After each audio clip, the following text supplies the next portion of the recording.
I don't know what your plans are for the July 4th weekend. I will still be here through July 4th, taking off actually on my birthday, the 5th, for the Atlantic City junket. And that's with a bunch of Altacockers. It's always kind of interesting to board that plane and realize that I'll be 71 that day, that I'm the youngest guy on the plane. That's funny. I love that. You talk about Con Air, man. That plane should just have a skull and crossbones on it. Never mind, some kind of symbol of what the airlines is all about. I mean, it's kind of like, there's a pretty good chance that somebody might check out on the flight. Oh, Jesus. With, the people that are going on it. No. We have a medical emergency. We're going to be landing in Tampa. Oh, okay, great. What is it? And then you look back and row 16 is a guy having a seizure. Yeah. Yeah, you never know if that plane's going to take off on time because there's usually somebody that has to get off at the last second. They start shaking and we'll be slightly delayed here today as the paramedics have to board the plane. All right, clear the aisle. You get your charter flight. The time. Wake up with Defo, joined by Lubie. Welcome to the Defo Show.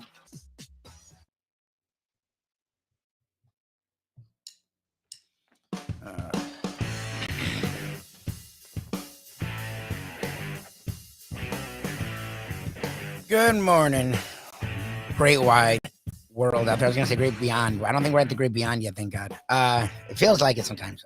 Great big world out there. Hopefully you're having a great week so far. We're already at Wednesday. I know these holidays, Mayo talked about it yesterday on the lunchbox, which you can check out here at 12 o'clock with me. Everything has me right now. At some point we'll have programming that does not have me. But yeah, those of you who are fans of me, you get a lot of it.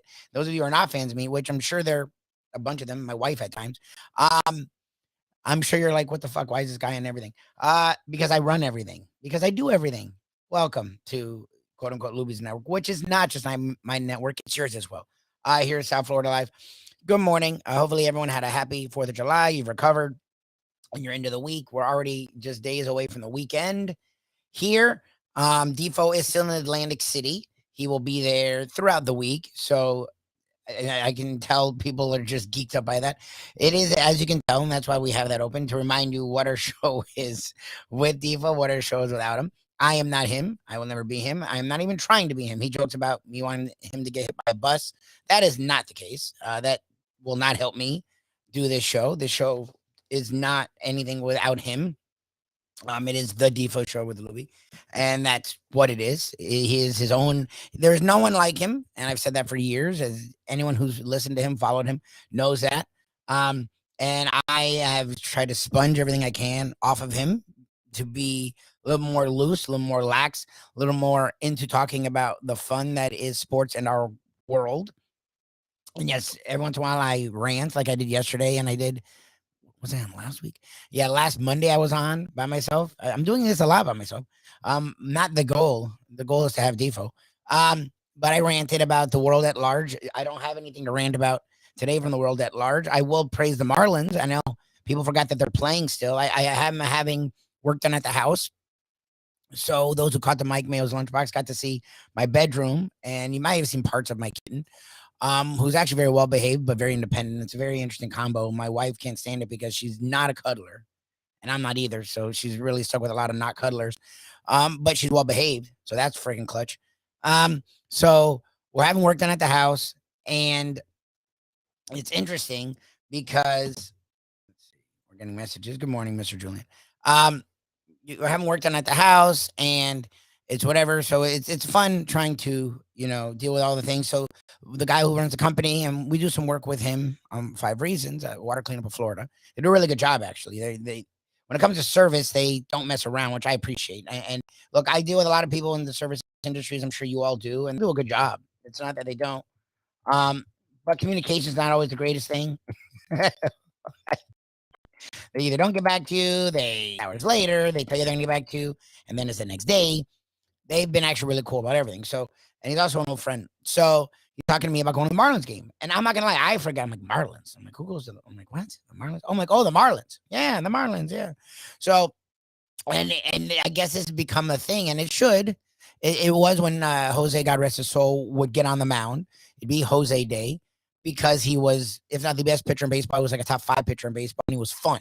Like Jose Fernandez was a blast. He was full of energy, and he would get into it, and he could hit, and he would rally the troops. So when he would get on the mound, it was a big deal. He was Cuban. That also is a big thing when it comes to South Florida. But Alcantara, I guess, has become that thing. Like, the dude is leading the majors, I think, in ERA, and if not leading, he's up there. He's amongst the league leaders in strikeouts. He's actually going. It's funny. If a pitcher goes 6 innings, it's a freaking quality start. It's an amazing start these days. They go 5. Alcantara has 2 complete games, and now after last night went 8 innings. So I think his last 3 of his last 4 ball games, he went 8 or more innings. The guy is an old school pitcher. Mattingly, which you must kill him because Mattingly sucks at this. And we love Mattingly. We're big fans of Don Mattingly, but this is one thing he's been horrible with, is dealing with pitchers. Either leaves them in too long, he takes them out too early. He futzes a lot when it comes to pitchers. Alcantara's one. His pitching coach, Mel Stoudemire Jr., must be like, leave him the fuck alone. Leave him alone. Like, because he treats Alcantara the way he's never treated any pitcher. Like, we've had great pitchers here, and they've been in grooves, pitching no hitters. We had a no hitter, and Don Mattingly pulled the guy out. Alcantara, he leaves the hell alone. Thank goodness, because last night the Angels with Ohtani, the reigning MVP guy, who's actually having a better year this year, both pitching and hitting, Mike Trout here in South Florida, and the Marlins are up 2-0, and it's getting late in the game, and I'm not really watching the game. I'm not gonna lie, but I'm on Twitter. People are like, leave him in. So I'm like, I hope he leaves him in. Well, he did. Went 8 innings, 10 strikeouts, scattering, because literally went 5 innings without him giving up a hit, scattering 2 hits, no runs, no earned runs. Then eventually, of course, the Angels do make it 2-1, but the Marlins do win. Marlins have now won 6 in a row. Yes, we have baseball down here in South Florida. You used to hear a lot more about it on our show because we always had a bet, and when you have a bet involved in something, you talk about it more. But Marlins have won 6 in a row, now crept within 1 game of 500. I think they're within 5 or 6 of the wild card. People are already leaving. They're like, baseball. Yes, it's going on right now. I know NBA free agency gets us all at Twitter, especially because the Heat are the one team that win down here. And I will talk NBA free agency with Grant Long at 740. We love Grant Long from Miami Heat. Long-time Miami Heat player. Played around the NBA. Been a commentator analyst for a long time now. With the Thunder when they were in their heyday with Durant and Westbrook and Harden. It's now been with the Pistons, an organization that's tried to remember the 2000s very desperately, but has failed every single year. Durant's a Michigan guy. He knows his NBA, and we always have a good time with Grant Long. So he's going to join me at 740. It is a Kicking It Old School Wednesday with the one and only Tony Segreto. Thank you to Texas Roadhouse and Catholic Health Services. That kicks off at 8 o'clock with Tony Segreto himself joining me. And he was a dear friend of Hank Goldberg, knew Hank Goldberg, God rest his soul, really well. So he'll remember Hank Goldberg, and we'll talk with him about Hank and other odds and ends. College football, you have, will Oregon, Washington go to the Big Ten? Will they go to the Big 12? Will Florida State and Clemson and some of the other ACC teams get a call to the SEC? Will they merge with the Pac-12? There's a lot going on when it comes to college football. Plus, Mario Cristobal had a tremendous week, and the Canes had a great week when it came to recruiting. And Segreto was talking about it last week, how he was excited. They'd overpaid. I mean, they paid, he can deny it, but they paid around $9 million for a quarterback who is like the 7th best quarterback in the country, when the top 5 got less money. But I mean, when you're a school that hasn't won in a while, you sort of have to pay big. And the Gators were supposedly offering more, so he took less to go to UM. So we'll talk about that with Tony Segreto. But the Marlins are actually, and the Dolphins are coming. Yay, Dolphins. Camp starts, I think, this week or next week. And you have preseason the beginning of August. And then you have the football season the end of August. So I know that's what you want. Believe me. My wife's like, you should have more stuff. I'm like, thank you, babe. And we're not going to be sports centric, but the summer is literally the dead period for everything. Like, not just sports, but like life. Like, people slow down in the summer. They travel. They're not consuming content as much. So, of course, that's when we start. Welcome to the world of Defo and Lubie. So, and the rest of us. But the Marlins are playing right now. And they're finally playing well. Yes, Sarnie, I know. I'm taking your notes. And Wimbledon's going on. And we'll talk about Wimbledon. We're into the quarters of Wimbledon. Djokovic is actually just killing it. So we'll talk about that, too, I'm sure, as the week goes on. That's more of a Defo thing. Maybe I can get fucking Mr. Birthday out of his bed later in the week to join me, because I have not paid attention to Wimbledon. I'm sure as much as he's degenerating in Atlantic City, he does get to the sports books, and during the day, what other action is there but Wimbledon? So I'm sure He's not a sleep-in guy. He gets up early. I'm sure he's getting up, getting in the action, and he's watching his Wimbledon. So we'll try and get Defo on himself later in this week and talk some Wimbledon. I know there are people that are interested in it. It's going on. I used to have a much greater interest in Wimbledon when I was growing up. I talked about this yesterday. I played. Defo makes fun of. Defo doesn't realize I played a lot of sports growing up. Like I know I'm short and I have this voice, but like I played sports. Baseball I wasn't great at, but I was good at basketball. I was great at football, and I was pretty good at tennis. But I was like Chang. Like I didn't have a good serve. I just got after every ball. I was probably annoying to my opponent. So played tennis my whole life. Did play a little in high school. Loved tennis growing up and don't care anymore about it. Once that Sampras Agassi era, that's the funny thing is like this last era was considered great. I couldn't stand it. Like to me, the Sampras Agassi, Villapousis, Ivanisevic, before that Courier with Edberg, and then you had Lendl and Becker. Like it wasn't just Americans, it was that era of tennis. There was a lot of great talent. This last year, you had 3 dudes, and maybe 4 if you let Murray count, even though Murray never won like the other 3. Like that was the beginning of me not giving a shit about tennis. And it's not just me. Like tennis when I was growing up was right there. Like you had the NFL wasn't a monster yet. It was the NBA, I think, was a little bit more popular because of Jordan. You had the NFL.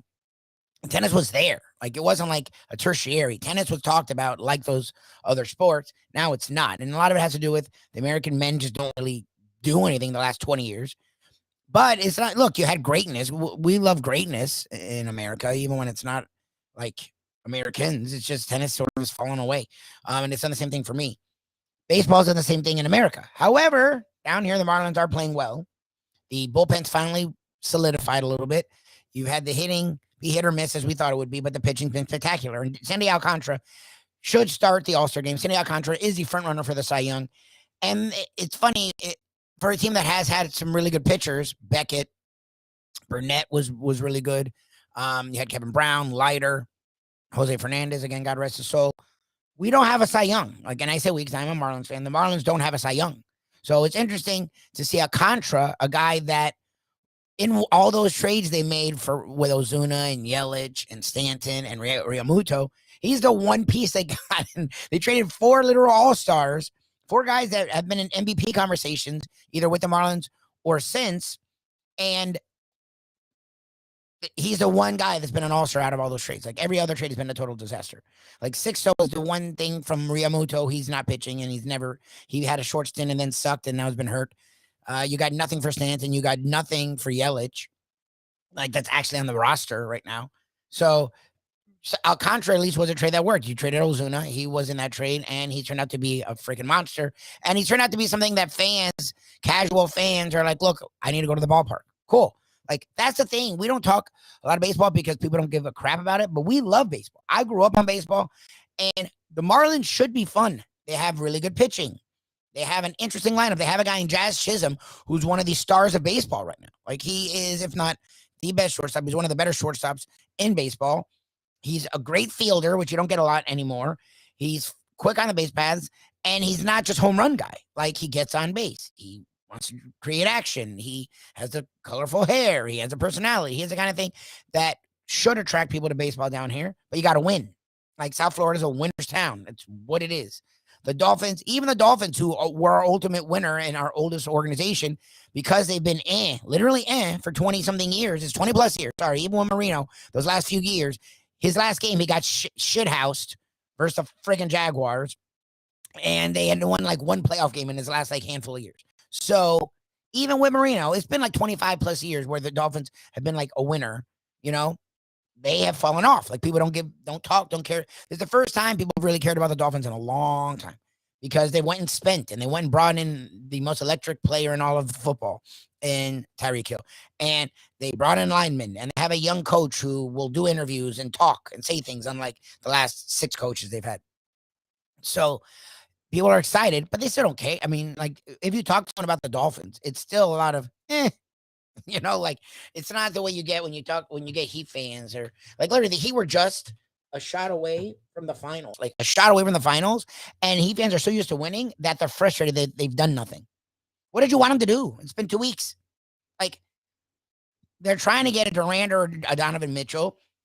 So you want him to sign TJ Warren? Like, I would have liked TJ Warren, sure, but like Heat fans are like freaking out. And it's like, dude, they could do nothing. They've kept Oladipo. They will be a top 3, top 4 team in the East. Like, isn't that good? Like, look at the rest of our teams. The Canes have had a good week in recruiting. They're still like 9. Like, and these other schools are just messing around right now. Like, when Alabama and all these schools take it more seriously, they're going to move them back. But that's how bad the Canes have been for so long that they had one good week. They got 3 4-stars and a 5-star, which is a great week. Don't get me wrong. They've done great. But like, it's July. Like, it doesn't mean any. And these are kids that, first of all, you have to sign them. And we know this day and age, especially with NIL, a commitment means nothing. But like, you have a whole season and they're not going to play. Like, you like, that's how little every other team has given us. The Heat have given us so much that we're spoiled, and Heat fans are like bitching, oh my God, what is going on? Nothing. Like, it's the beginning of free agency, and they were in the conference finals. And if not getting Jimmy Butler fucking tripped, they would have been in the finals and may have won a title. And they just kept their guy that everyone thought was done, that looked really good in the playoffs, that was an all-NBA player, and they have everyone else. I mean, what? Like, it's just weird. So like, these other teams are the opposite. We're so used to them losing that when they win, we're like, I don't know, we'll see. So it's such a weird. Defo talked about the South Florida sports fan mentality my whole life, and I am it, so I couldn't understand. But like, program directors and like management and like radio and entertainment always want to try and compare us to other markets. We're not Philly, we're not New York, we're not Chicago. And it's not a negative. It's, our teams are new. Like, the Yankees have been around since the early 1900s. The Knicks have been around since the 50s and 60s. Even like a Mets has been around since the 60s. Like, the Mets, who are their new baseball team, have been around the same time as the Dolphins, our oldest franchise. Like, so, plus, as transient as those places are, we're just as transient. So like, obviously we're not going to be like New York, or literally, we joke, but like, you can talk about the backup catcher in the off season and they still have radio where people call in and lines light up. Like, even when I started with Defo 12 years ago, when sports radio was still like a pretty big thing, you didn't have people calling like that. Like, these other markets, even LA, where the fans are sort of laissez-faire, they're still super into, it's just different. Like, South Florida's different, but it's not a negative. We're just real. Like, you can't bullshit us. Like, we're not going to take your, like, that's a funny thing. Oh, it's such a bad sports fans. Are we bad? Because to me, if a team beats me down over the head, why should I take it? Like, I think that's lame. Like, I think like lovable losers. Fuck that. Why would I want to be a lovable loser? Like, are you listening to the word? Who embrace? My kids are, I'm coaching my nephew's 8 and under basketball team, right?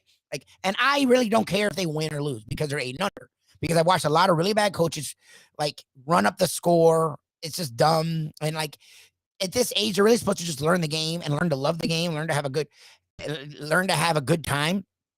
But to me, like, and I don't really focus on the winning, but I don't want to lose. Like, to me, see, and Andy says, and I think that's wrong. We're not a bad sports town. We're an honest sports town. We're a real sports town. I think it's lame to just, I just love them. Yeah, I always root for my team, but I'm not going to shout out. It's expensive as hell to go to a game. It's expensive as hell to buy merch. Why would I spend? And wages haven't gone up. We know inflation's up. Wages aren't.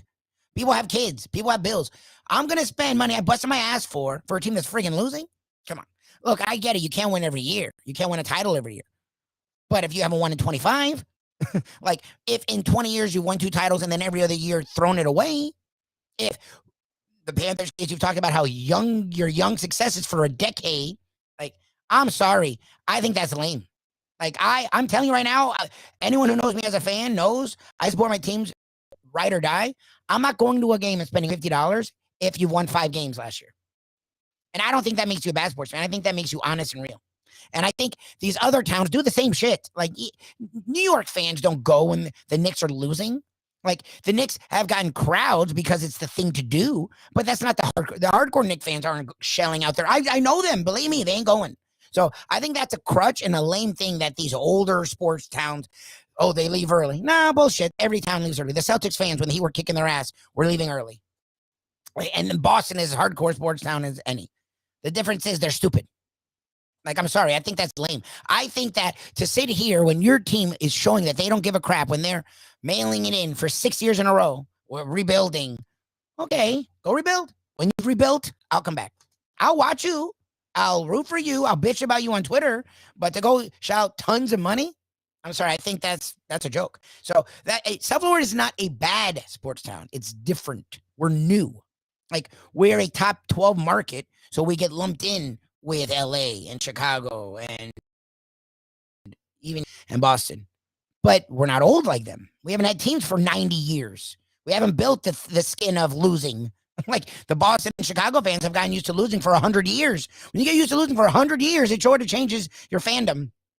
Like, we were spoiled. The Dolphins came in, and within 5 years, we're in the Super Bowl 3 times. The Heat came in about in 88, 89, and by the mid-90s had Pat Riley, and were contending for titles.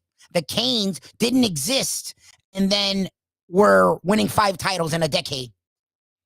Or 4 titles in a decade. Like, what do you want from us as fans? We had nothing, and then we won a lot. It's like, look, it's like me for Florida State. They've won my whole friggin' life. They've had 4 bad years, 4.5 bad years, and FSU fans are ready, my age and younger, are ready to throw them over the board. You know what? Alabama had bad decades. Oklahoma had bad decades. Like, literal, the Gators, until Spurrier, had decades that where they were bad. Like, we had 4 to 5 years of bad, and because we're spoiled. Like, what do you want? Like, the Yankees were conditioned. Yankees were great early, and then had, like, what, from the 70s to the 90s were horrendous. You know, like, the Red Sox had lots of losing. You know, like, you're conditioned to lose. You'll accept it. We're not conditioned to lose. Like, we're a younger sports fandom, and we won a lot. Like, the Dolphins won a lot right away. The Heat won a lot. The Canes won a lot. Like, what the hell do you want? The Marlins won a World Series within 5 years. So, I mean, what are we supposed to do? So, to me, I think that's lazy, and I think it's lame. Like, I'm not going to lie to you. I think we're a weird sports fan base. I think doing this job is not easy in this market. I will own all that. But they're bad fans. What the fuck does that mean? Like, Defo and I agree on this. Like, you can't tell someone how to be a fan, especially when tickets are $60, parking is $40, food is $15 to $20, a beer is $15 to $20. If you're telling me to go with my one child is going to cost me $200, and I'm supposed to watch you lose by 30, come on, like that. Who in their right mind? If you knew a movie was going to suck, you knew it was going to suck. Like, not that you read the reviews were horrendous. How quick are you going to that movie? How quick? You may watch it at home, right? You may watch it when it's free, right? You may, read about it. You're not spending $20 with food, $60 to go watch it. You're not. So, like, I don't know how we got on this tangent, but I just think it's funny because, like, people like Andy is from New York. Andy, you're a South Floridian. Come on. When was the last time you went to a game? And you support all these teams because why would you? Right? The Heat are good, and I still don't go. So that's one of my harangues is like, and I learned it from Defo. Like, this market is different. It's weird, but it's because we're real. There's so much bullshit thrown at us down here in South Florida all the time that our bullshit meter is freaking high. Like, we know when you're bullshitting us. We knew when Derek Jeter it's the first time Derek Jeter faced ridicule, and we were right. 4 years later, they didn't make a move for a guy that's doing nothing, Markakis or whoever the hell he wanted, that's doing nothing, by the way. Like, and Jeter threw a hissy fit. It's like, dude, you did nothing. Like, you won everyone else. What the hell do we care? We don't care what you did in pinstripes when you were surrounded by Hall of Fame talent. Like, what have you done? And nothing. They went to a playoffs and lost in the second quote-unquote round, which was really the first round. And then they did nothing again. Like, it's not that we're bad fans. First of all, you can't be a good or bad fan. You're a fan however you want to be a fan. We're real. We've been spoiled. We want you to win. Well, the Marlins are winning. That's where this all started. Learn from Defo. You can take 12 tangents, but try and come back to the beginning. That's where this started. The Marlins are winning. They've now won 6 in a row. Just like the Panthers, when they were winning, we found our way to the Panthers. Now, when they lost in the second round in a sweep, we then told them to go screw themselves. Because that's, again, a South Florida thing. But the Marlins are winning, and Alcantara is legit.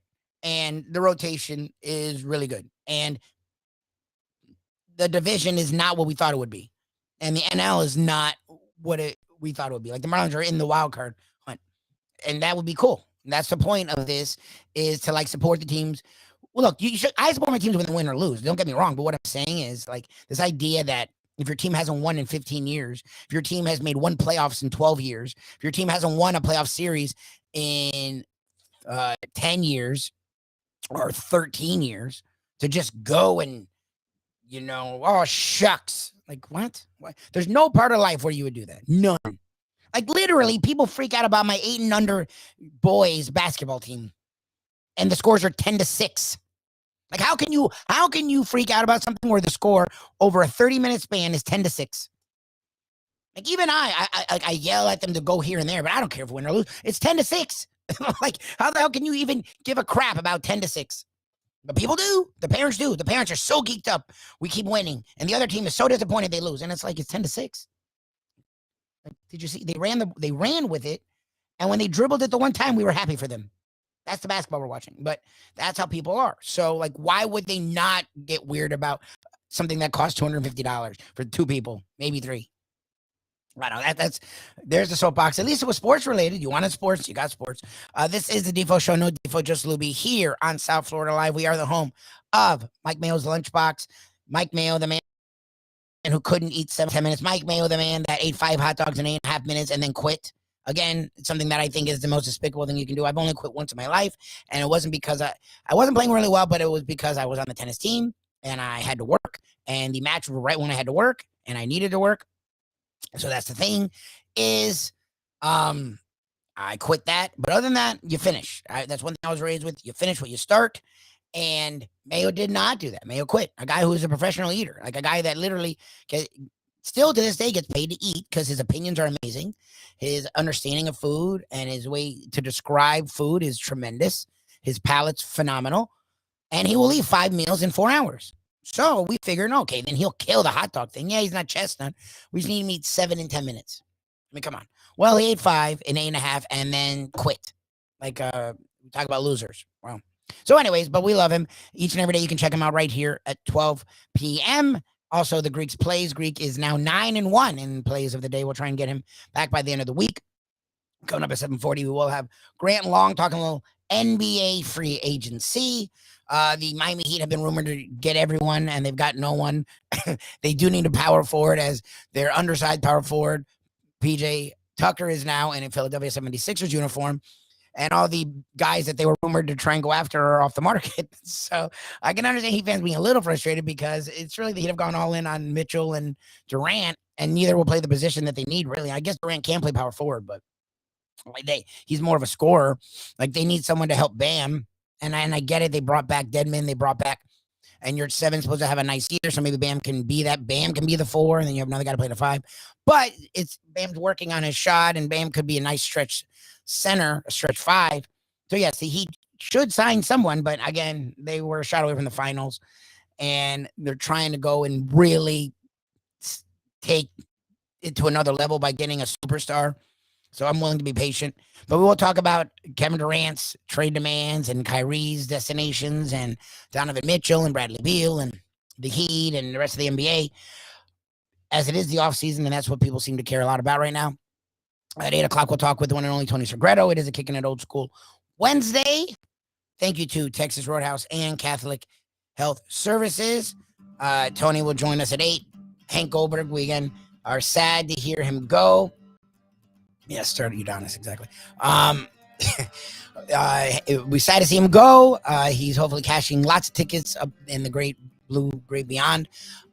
Tony was really close. Defo was close with Hank. Tony was really close, like knew his sister and would call him like that.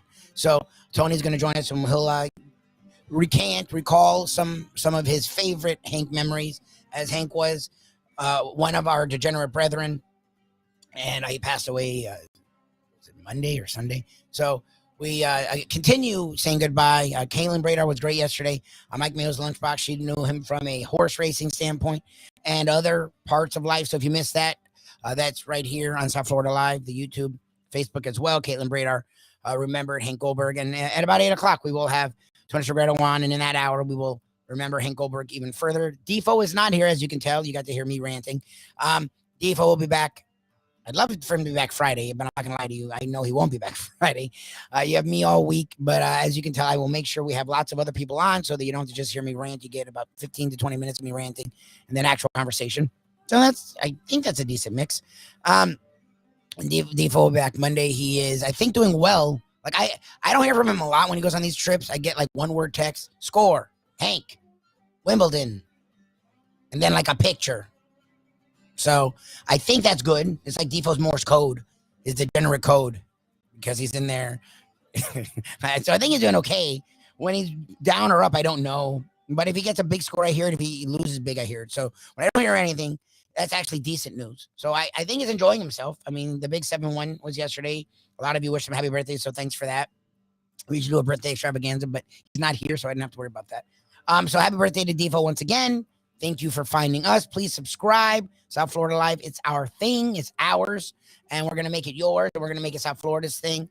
You can also find us on Five Reasons Sports, or South Florida content. That's, to me, the home of South Florida sports these days. And also the Believe Network, BLEAV.com. Search After Hours for more of Defo and myself. Coming up next, we will talk with Grant Long, former Miami Heat. I guess great. I mean, he was a utility guy, but he was on the bench. He did. I know, I saw the flush. I saw the royal flush for Defo, but I don't know. He won a royal flush 3 times in the last few years, so that might be an old pick. I don't actually trust Defo. Like, that might be an old pick. It looked grainy, and his phone's new enough where it shouldn't be that grainy. So, yes. Oh, yes. By the way, yes, Jovic, the Heat savior, the guy that I swore was a draft and stash, because that's what it felt like, because at the time there were 5 guys that everyone had rated way higher than Jovic, but he had potential. He was like a hero guy, where hero was really supposed to be late first round, and he drafted middle first round, and he ended up, because of his potential, ended up being way better than everyone drafted around him. Jovic right now seems like that. Like, he's rangy, he's decently athletic, he has really good handle, and he has a nice shot. The dude yesterday, first couple games was summer league yesterday, and it's just summer league.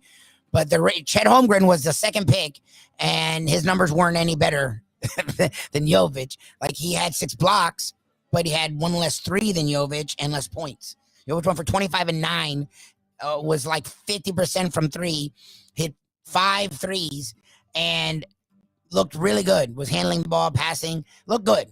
Again, it's summer league, but it seems like a guy that maybe he could get in this year, which would be cool. Keep adding youth. But Grant Long, a guy, I consider him a great because he was a big part of the Heat expansion and then into the Riley years. Defo doesn't realize he was, I think, a big part of one of the trades for the Heat. So I don't think he actually played for Riley, but he was around Riley, and he's always considered himself a heater. So I know he's definitely, I'm sure, had to talk to Riley. But he was with the Heat a long time, and in their immature youth before they became one of the prominent organizations, and not only the NBA and sports. So we love talking to Grant Long. He'll join me next. Appreciate you finding us. Appreciate you joining us. And appreciate you sticking with me, even though Defo's not here. Hopefully everyone's having a great morning. And coming up next, we will talk to the one and only Grant Long. Big thank you to Hialeah Park. Thursday, we will have the Hialeah Park Trivia Challenge. I will touch base with Gurgles. I don't see why he wouldn't be here. Last week, Pat was our winner. We switched it up a little bit. So who can be our winner tomorrow for Landlubbers gift certificate? Thank you to Hialeah Park. Defo, if he's not in Atlantic City or in Vegas or New Orleans, he's at Hialeah. I mean, that's pretty much the 4 places he goes. And having been to 2 of those 3 places, I can tell you Hialeah Park is right there with all of them. So definitely check out Hialeah Park, hialeahpark.com. We enjoyed the fights. Hopefully they got some other fights coming up soon. And coming up next, we have the one and only Grant Long here. The Defo Show without Defo, just Lubie on South Florida Live. Ponies in Style at Champions, the outstanding simulcasting room at beautiful Hialeah Park. Yes, the grand old lady of thoroughbred racing has never been more vibrant, and you can wager on the races from the top tracks around the country while enjoying a cocktail at the Brass Rail Bar or any of the fine food served throughout the facility. If poker is your game, you're covered in style, and you can play all your favorite Vegas-style games, including blackjack, craps, and roulette, in Hialeah Park's sizzling hot casino. Get a player's card when you walk through the door for all kinds of generous amenities, including our favorite, free play. when you come out to the ultimate casino and entertainment destination, Hialeah Park. Hey folks, Tony Segreto here. You know, since day one, Catholic Health Services has been part of Old School. And since we've started letting people know about them, it's changed their lives. You see, Catholic Health Services, while being recognized as one of the top places for stroke rehab in the country, it's also about a group of people who not just excel in what they do, from the doctors to the nurses to the therapist, on and on and on. It's how they do what they do every single day that separates them from the pack. They do it with a passion, unmatched, and the inclusion of family in every step of the process.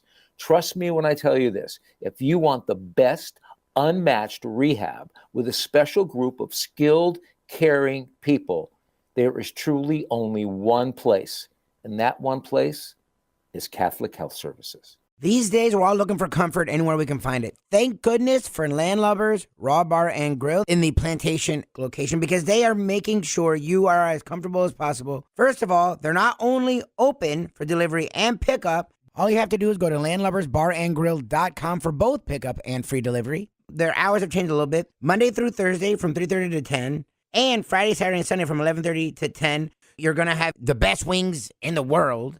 You're going to have a great burger. You're going to have their amazing soups. Again, Landlubbers, Raw Bar and Grill. It's nice and easy. Just go to landlubbersbarandgrill.com for both your pickup and free delivery. Thank goodness for Landlubbers for making you always feel right at home. Grant Long joins us here on the show. All right, in your days at Romulus, if a guy was chucking him from 40, would he get beat up after school? I mean, this is Michigan basketball now, Detroit basketball. Yeah, I don't think you'd have to wait to after school. Start your day with a cup of Defo. It's now time for the Defo Show.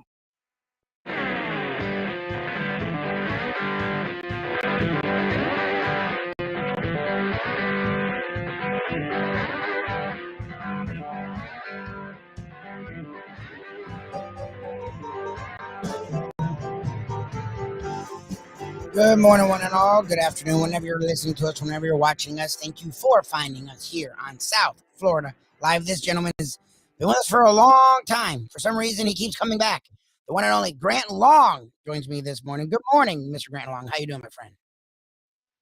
Just call me the boomerang, man. I'm coming back. Again, I don't know why, but I appreciate it. You save my ass every time you join us, that's for sure. We always have a good time with Grant, longtime Heat player, longtime NBA player, and now longtime analyst, now with the Detroit Pistons, and we'll talk Pistons.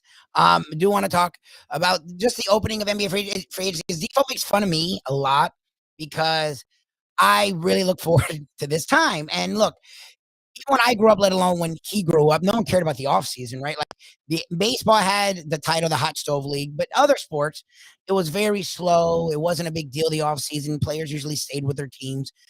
And then in the 2010s, it was really LeBron started this thing where the offseason becomes a huge deal. You see superstars either leave or threaten to leave or ask for trades now is the thing.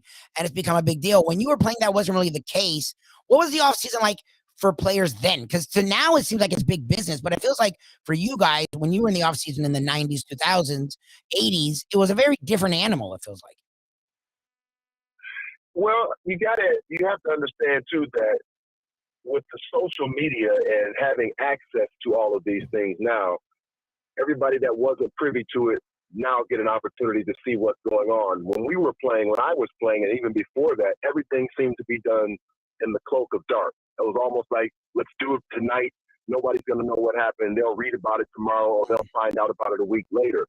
And that's how business was done. I'll go back to, I remember when I was with the Heat, and there was an offer to Hot Rod Williams, and he was a restricted free agent, and it was in the sum of about $25 million. But they did that under the cloak of dark, so to speak. But then the Cleveland Cavaliers matched the offer. So now all of a sudden, all of this hoopla was made about John Williams coming to the Heat, and then he couldn't come to the Heat because the Cleveland Cavaliers matched it. So all of that kind of stuff was done in the dark. And then when we found out about it, it was too late because he was already gone back. There was no rumors about what was going to happen. It just happened, and then the other team had a chance to respond in, I think, 7 to 10 days. So you didn't know about any of that stuff until it actually happened. Now you've got guys who are, almost paid to find out this stuff before it happens and then blast it on social media and on the news. And that's why we all seem to be getting involved in free agency and what happens in the offseason now because we actually know what's going on. Before, we had no idea what was going on. Yeah, they were able to hide a lot more. It's not almost like these guys are literally paid to fight. That's breaking news, whether it's right or wrong, is literally a job for most of the people in my industry. Grant, what's interesting to me is a lot of the older quote unquote players, guys that are out of the league now, sort of lament those that chase titles and leaves teams to join super teams. And yeah, Barkley's one of them, but it's not just Barkley. I know Shaq has said things, Magic has said things. What are your thoughts on that? Because to me, Defo and I talk about this, and he's not wrong, right? Like when you're at the park growing up, you want to get on the winning team because you know you're not leaving the court. Everyone else plays one game and is out. The winning team keeps playing. And that you would think that would be the goal in life, is to get on the winner because you're going to keep playing. You're going to make more money. You're going to have more success. But a lot of these salty dogs, old school players are like, well, you know, in my day, you know, we didn't do that. Yeah, but wouldn't you want to? Like, you're a guy that played sort of in an older / newer generation. You work with this generation. You're an analyst. You talk to a lot of these guys. What are your thoughts on like when players, and we're seeing it less now. We're seeing them going back to the draft, but still, Durant's not trying to join a loser, you know? Like, what are your thoughts on this generation of player not, you know, trying to be more like Giannis or Dirk? Leave it to Defo to take it all the way back to the playground. Where you always. But you know what? Just as we just talked about, it is a changing time. And, you know, you think about the guys like Magic Johnson, Larry Bird, Isaiah Thomas, and those guys, the Kobe Bryant, and as you mentioned, Dirk Nowitzki. All of those guys were loyal to their team. Now, because of social media, we also know that Kobe Bryant, although he played all of his time with the Lakers, there was a time when he was actually thinking about going somewhere else. Yep. So it just happened that he was able to stay with the Lakers. But I don't want to sound like that guy to get off my lawn, guy, because I'm an older guy, I'm a former player. You know what? Defo is right in this sense. You do want to play with the winner. You always want to win. That's why you play, in the words of Herm Edwards, it's why we play in the game. Exactly. We want to win.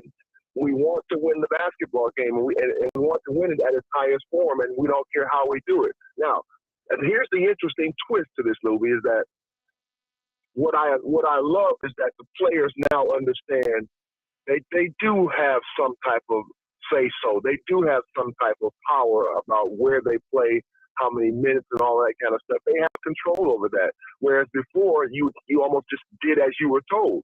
Well, now the players have come to an understanding that, no, I want to play here. I'm going to honor my contract, at least in the case of LeBron James. He's going to honor his contract when he has an opportunity to get out. He can look at what his opportunities are. And if an opportunity is better over there, then he's going to take it. Almost today's players put on the hat of general manager and say, you know what, I don't like it here. I want to be traded. I want to go here. You think about a team, and I've said this all along, even when I was a player, it seemed that when the ownership decides to trade a player, the whole fan base is on board with it. Oh yeah, he got to go. He's got to go. We're going to get this guy. We're going to get a draft pick, and everybody's okay with it. Yeah. But the moment the player decides, hey, listen, I'm getting out of here for greener pastures over here. Oh, he's not loyal. Throw him out. Burn his jersey. Get rid of him. So it's the same thing going on, but today's players now understand that they also wield some of that power, and they're using it. Well, growing up, that was funny because I remember the Larry Johnson contract, right? Larry Johnson got a huge deal as a rookie. That's when it was literally, I think that contract is when they started rookies can't make this much money. And I remember being like, oh, that's ridiculous. What is that?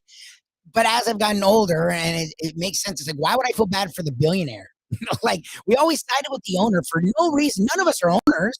Like even if you own a business, it's not like most of us are Bezos. Like you're still the small time guy trying to make a buck. Like why would you not? Yeah, the players are making a lot of money, but there's a reason. The owners don't pay anyone that they can't afford to pay. We've learned that. So like even when they can't afford, they make these rules to stop themselves. So I learned real quickly. Yeah, I'm done siding with the guy who is trying to make me feel bad for him, because the minute that a team wants to get rid of a player, they don't think twice about it. So why should the player not have the power? And I've appreciated that. Now, what's interesting is some of these players like LeBron, and we've seen it, LeBron sort of gets in his own way now. He had actually a team that probably would have contended if not won a title if he didn't muck around and get rid of all of them for Russell Westbrook. So you talked about this too. It's a double-edged sword. Yes, you want to have some say, but you don't want to have all the say. Now, Durant hasn't seemed to be a guy that's gotten involved. Like, he sort of lets them do their thing. But, I personally can't fault him for realizing, okay, this thing in Brooklyn's not working. Like, what are your thoughts? Because you were around Kevin Durant, a young Kevin Durant, a guy who went to the finals and wasn't this guy that we're hearing on Twitter and wasn't this guy that we're hearing at all. Like, we didn't really hear anything negative about Durant, especially in his Oklahoma City days. And you were around him then. Like, what are your thoughts about the Durant now he wanted to go to Brooklyn, left Golden State. Now, within year 2 or 3, I guess it would be year 3, going into year 3, he wants out.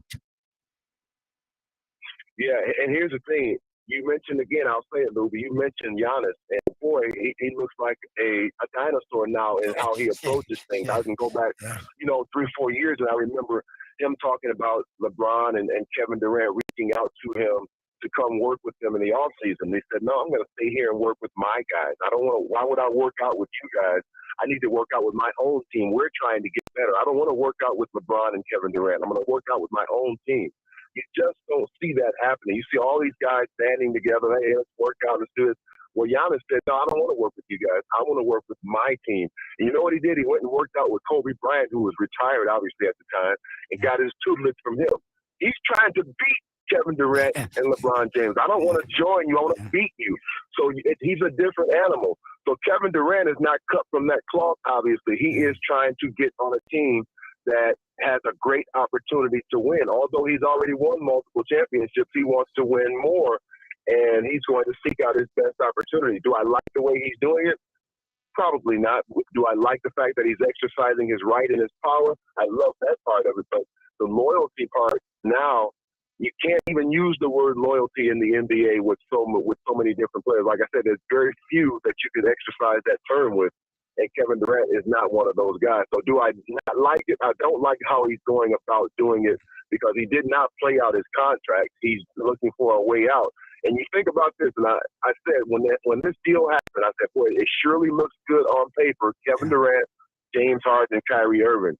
And James Harden, everybody looked at him as the first guy that jumped ship. I don't think he jumped ship. I think he said, listen, I'm going to leave Houston. I'm going to come here, and we're going to do this, and we're going to win a championship. And he gets to Brooklyn, and Kyrie Irving is a sometime player. Well, I'm playing at home. I'm not playing on the road. Well, I feel like this. I'm not getting a shot. I'm not doing this.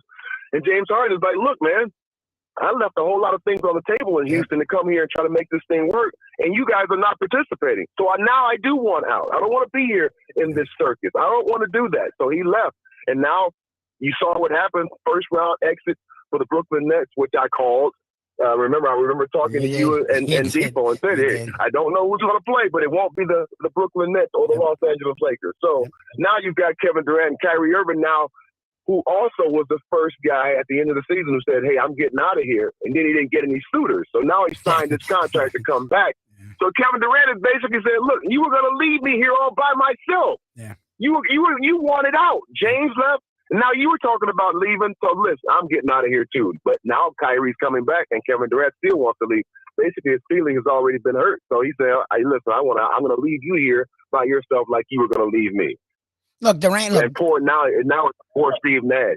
Yeah, well, Steve Nash, that's the whole thing. Well, like Durant, look, he went there with the hopes of playing with Kyrie, and he'd get good Kyrie, and Kyrie would be focused. And Kyrie has spun out in a way we've never, even by Kyrie's standards, it's like, what the hell is he doing? And you never know what he's going to do. So that's why I sort of don't even fault Durant for what's happening now. But what do you do with an Irving? Like, the kid's talent is unquestioned. He's as good at getting to the basket as anyone we've ever seen in the league. He can shoot from anywhere on the floor. If he wants to, he can play defense. He just doesn't always choose to. The guy is a savant with the basketball. But he either is hurt, has a dumb reason to not play. He's played like 29% of the games since he's joined Brooklyn. Yeah. Like, there's a few teams that sort of want him. The problem is he's now locked in for like 36, 37 million. Like, what do you do with that? Because to me, it's funny, I'm a Heat fan, and I was like, no way. Like, the one reason the Heat are winning is because of quote-unquote culture and chemistry. He literally, the Celtics got better without him. They got nothing else. They just lost him and got better. Honestly. Yeah, like it's true. Like, what do you do with that? And that typically doesn't happen with a talent like him. You don't get better when you lose a guy like him, but they ultimately did, and they get to the finals. And if you're a team out there and you're looking at Kyrie Irving, I mean, it's much like, I think I read this, I still don't know how true it is, where Nike was supposed to re-sign him, or there was something in his contract, and they balked on it. They said, listen, man, you're not on the floor. You're not visible enough for us to extend this contract to you. You're not even playing. So how are people going to see our product on your feet when you're not playing? So if you're a team, you're also probably saying the same thing. Man, why would we extend the contract when there's some serious consideration that you may not even play all of the game? And I said this jokingly. He's the Kanye West of NBA players. Yes, 100%. He really is. That's a great comparison. He's gonna do something or say something that makes everybody around him and who are viewing scratch their head and say, this guy's elevator may go sideways. He's so Kanye West. He does. He's really guaranteed to do it. Yeah, he's really Kanye. Like Kanye, you'll do that for no reason. Everything's fine. He's like, all right, I'm just gonna yell. It's like, okay, Kanye, whatever. Right. You just leave your head. You just scratch your head and say, okay. And that is Kyrie. It's so weird, man. And I don't want look. Everyone's different. It's fine. Look, Defo and I do a show together. Believe me, it's two weirdos. So I get it. It's just like, he has so much talent, and now it's like people are running away from him. This is a gentleman we never run away from. As the season gets closer, we'll talk more to him. Check him out at Grant Long 43. He is one of the Detroit Pistons analysts, and he's a guy we run to whenever we want to talk to NBA. Grant, we really appreciate it, man. Hopefully you had a happy, healthy, and a safe 4th of July. Have a great week, and we'll talk to you soon, my friend. All right, Lubie, be good. Be well, Grant, man. All right, coming up next, I cut Grant a little short because we have a man on the on-deck circle who actually played minor league baseball, so he knows a thing or two about baseball. He knows a thing or two about the one and only Hank Goldberg. Coming up next, we talk to the one and only Tony Segreto right here. Thank you to Texas Roadhouse and Catholic Health Services. Defo's in Atlantic City. He will be back Monday, and I will be back after this. We'll start a little early. Instead of starting late, we'll start early. Look at you. Look at that. With the one and only Tony Segreto right here. The Defo Show. No Defo, just Lubie on South Florida Live.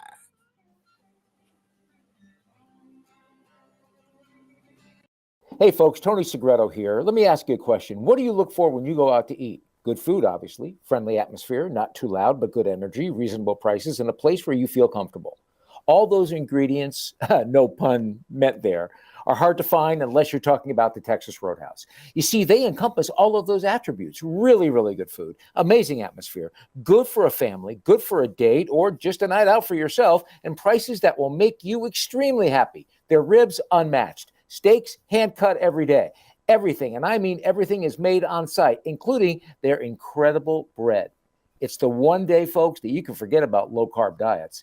Trust me when I tell you, Texas Roadhouse, your restaurant, your destination when you say, where should we go and eat tonight? From the newly renovated sports bar to the beautiful bayside views captured at the Tiki Bar, Jimmy Johnson's Big Chill has it all. Located at mile marker 104, the Big Chill also offers waterfront dining while experiencing breathtaking sunset views of the Florida Keys. It's simply the hottest spot in the Keys to cool off. That's Jimmy Johnson's Big Chill at mile marker 104 in Key Largo. For more information, call today at 305-453-9066.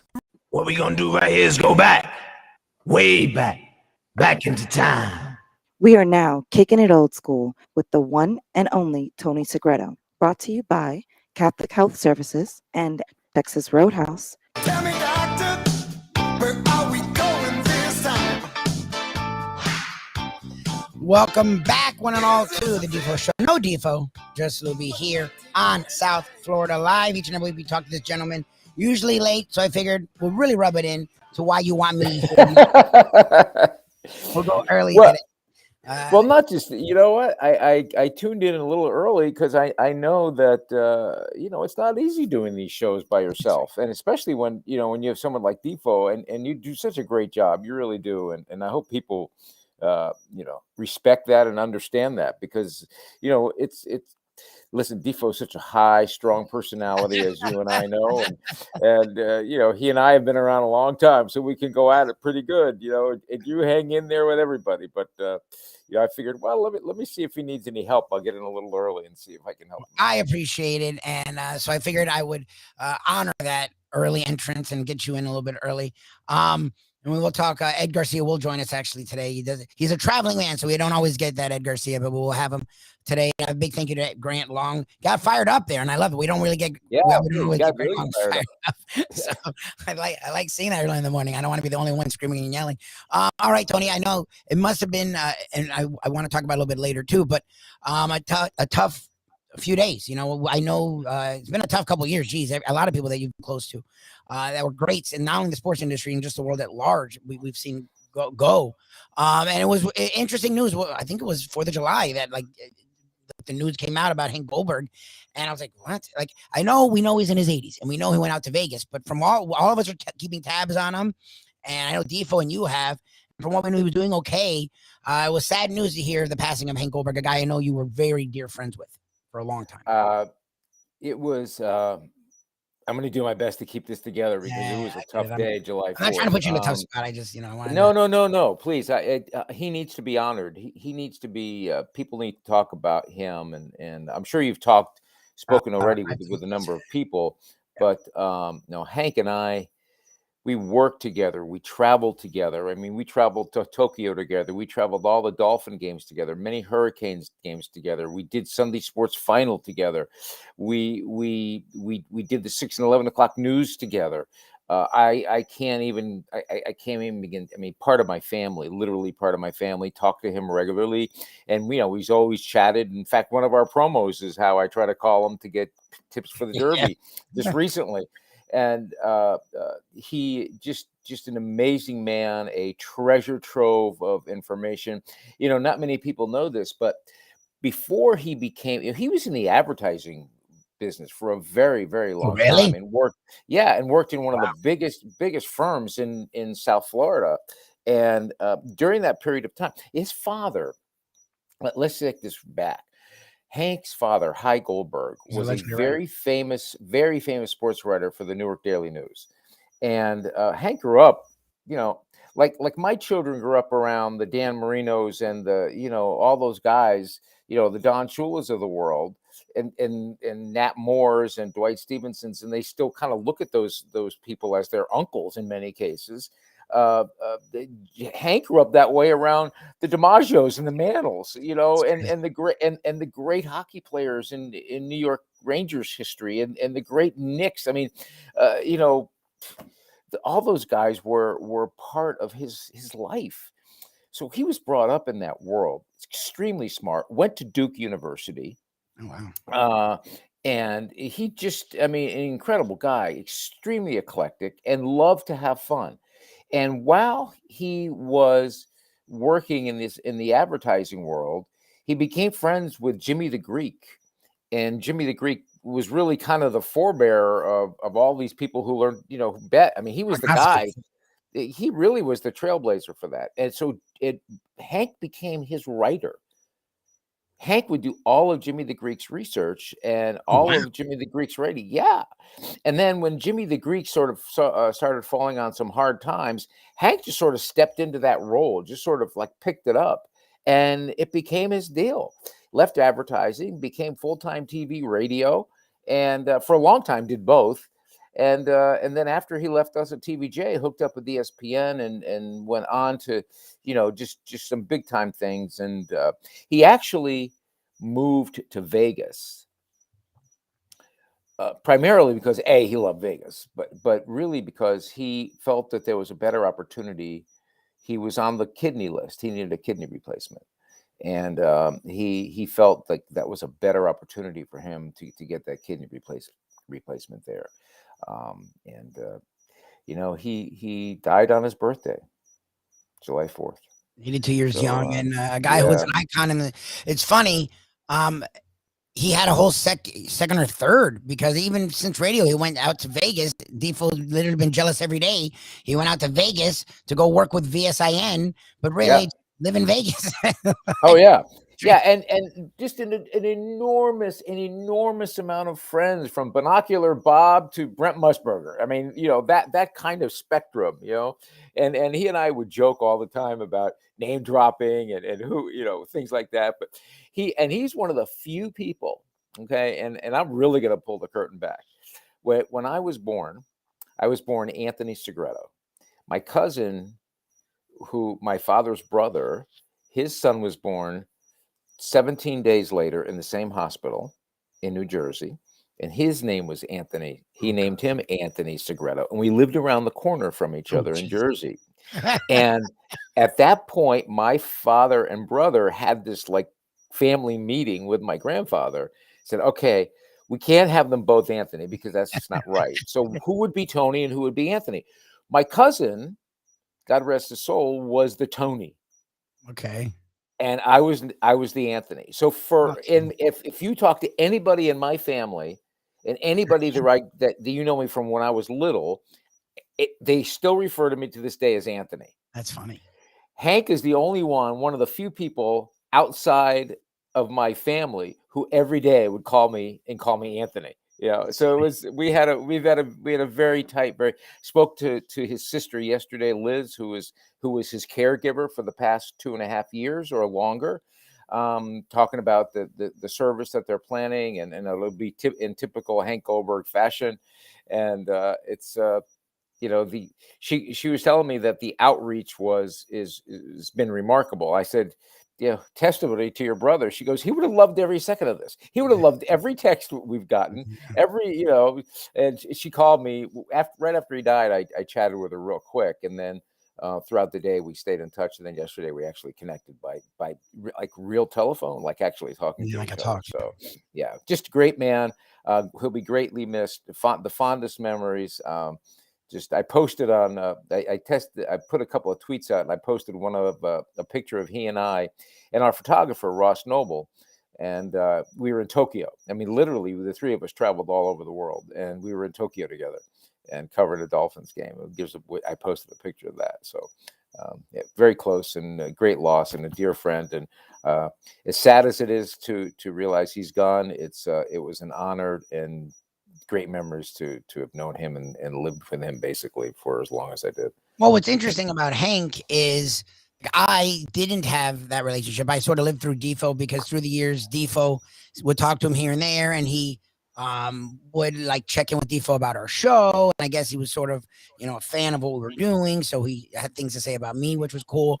I talked to him a couple times, but not at length. But like, it's just funny because I've learned, and you hear this so often, like when someone passes, which is sort of sad, but you find out who they really were, quote unquote, or you hear all the great things. And like the persona he had on air was so different than the man you hear about from everyone off air. Like Caden Bradar, very much like you yesterday, was on with Mayo for his lunchbox here from 12 to 1. She did 2 segments, and both segments were about Hank. They just talked about Hank. She had Hank stories, and there were all these gregarious, fun stories. And Defo was the same way about Hank. But when you talk to listeners, when you talk to fans of him in the sports world, and they were fans of him, but it was a very different sentiment for the same man. And it wasn't a character. Like he wasn't playing a guy on air. That's who he was. But it's funny to hear that he was this generous guy off air and thoughtful. Let me tell you, he would call. When Anthony, our son Anthony, went to Notre Dame, he would call all the time. Like, how's he doing? I watched the Irish play the other day, and always the joke between Notre Dame and Duke with academics and things like that. And then when Sammy, our daughter Sam, went to Florida State and was involved with softball, he would call and go, "Hey man, I watched Florida State softball. I thought I saw Sam." I mean, he was so into. He knew, he was single, but he so knew how important family was to me. And wanted to be involved in his own way. Even a couple of weeks ago when I talked to him, he asked if Anthony still goes to South Bend and if Sammy had left, and he was so proud that Sam was working. Our daughter's now working for Sunday Night NBC. Football for NBC, and so it's he was just a remarkable friend. Forget about the persona who Hank was on TV or on the radio. Just a remarkable friend. I'll tell you what, when the Dolphins went to Tokyo in '91 to play the Raiders, it was the only time that the Dolphins literally called me. I mean, like just a few guys, and I don't recall who else. Maybe Dave. I don't know if Dave Hyde was there in '91 or not, but he called me and a few other guys and said, "Listen, you guys have been traveling with us for 20 years now. If you want, we have extra seats. You can bring your spouse." Oh, wow. So I said to Roseanne, "Do you want to go to Tokyo for like 5 days?" She was like, "Yeah." So we were sitting. Now you have to understand, 24 hours to Tokyo with a stop at the time with a stop in Seattle. Okay. Sitting in front of Roseanne, literally right in front was Hank. Hank's seat broke. Oh no.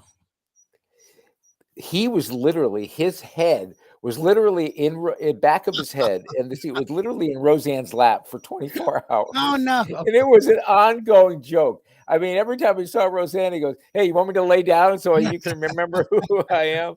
You know, we were with each other at the Belmont. I mean, just an enormous amount of opportunities together, and you know, loved the track, and we still talked about the track. So, great guy. We could go on and on and on and on. One, he was a forebear for. Look, I mean, I get it, Jimmy the Greek, but Hank took that and ran with it. Like what's become such a huge industry, and a lot of people lay claim to it. Hank was doing it before any of them. And he was doing it. And you know what? Hank had really good insight. He had the ability, and he and I would talk about this all the time. And he had a tremendous amount of sources. Like that's what Gene was talking about yesterday. Like I would think I had, you know, and he had the ability to listen to the most tight-knit story or information, or the most protected information from a source. He had the ability to reveal that information in a way that came with authority, but yet never compromised the source, and would come through, right? And we would always talk about being able to do that, right? Because there are a lot of guys, or a lot of analysts, or a lot of people in Hank's position, or the position I was in, who have this information, right? But have no clue how to disseminate it. Yep. And because of that, they never do. So you never walk away feeling like you learned anything.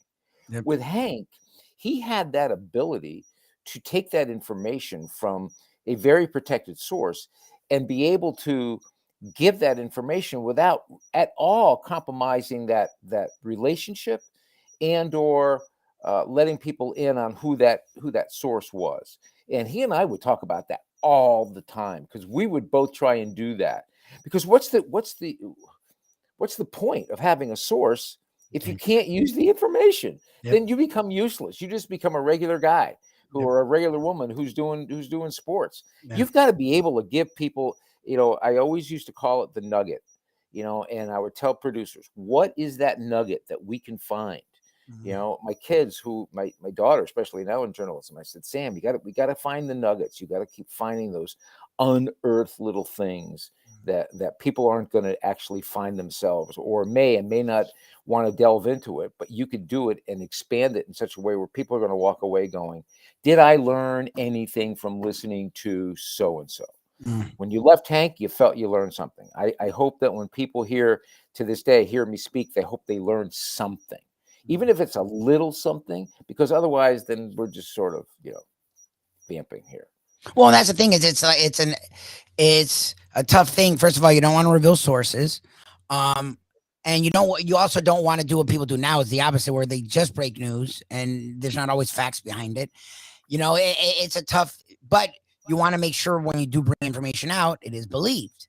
You know, it's not an easy thing to do. And that's why, like, Defo and I don't really try to do that. A lot of the time we'll get stuff, we just let it go, because that's not our game. It's interesting. You were able to do it, but do it in such a respectful fashion, just like Hank, where he was actually lauded. Like, that's what Caden Bradar talked for like 5 minutes yesterday, just about how he had so many inside sources, but it was never something that people frowned on. It was never something that the sources themselves felt bad about giving him info, because he was so good at getting information out there in such just the right fashion that it was praised, understood, accepted, and not questioned? Listen, we would laugh about this a lot because both of us were called in. I can't tell you how many times called in on the carpet by Coach Shula. I mean, just Oh, really? That's funny. oh yeah, oh Interesting. yeah. I mean, so I remember Coach Shula called me in one time and just let me. I mean, was just in Shula mode. Just let me have it for something I had said, and I sat there, and when he was done, I said, "Are you done? Are you done?" And he goes, "Yeah." I said, "So my guess is you're upset." And he goes, "What are you?" He goes, You played with him. But he goes, "I will tell you this. I respect you."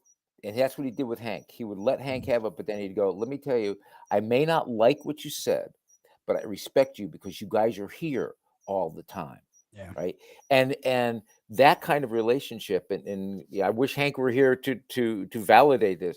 The three of us, that he and I and Coach, became unbelievable friends. I mean, just tremendous friends. Shoes had the greatest respect for Hank. I mean, we would go to Coach Shula's house. I mean, I was at Coach Shula's house prior to him getting really sick, and had breakfast with him, and just it was he and I and David and Mike. And I brought my son with me, and we literally sat for like 4 hours at the breakfast table and just had breakfast together, had coffee, just shooting the breeze, having a good time, and just telling stories. And Shula would recall how many times he would call me in to scream at me. Just that's a different thing. And it was all part of the deal.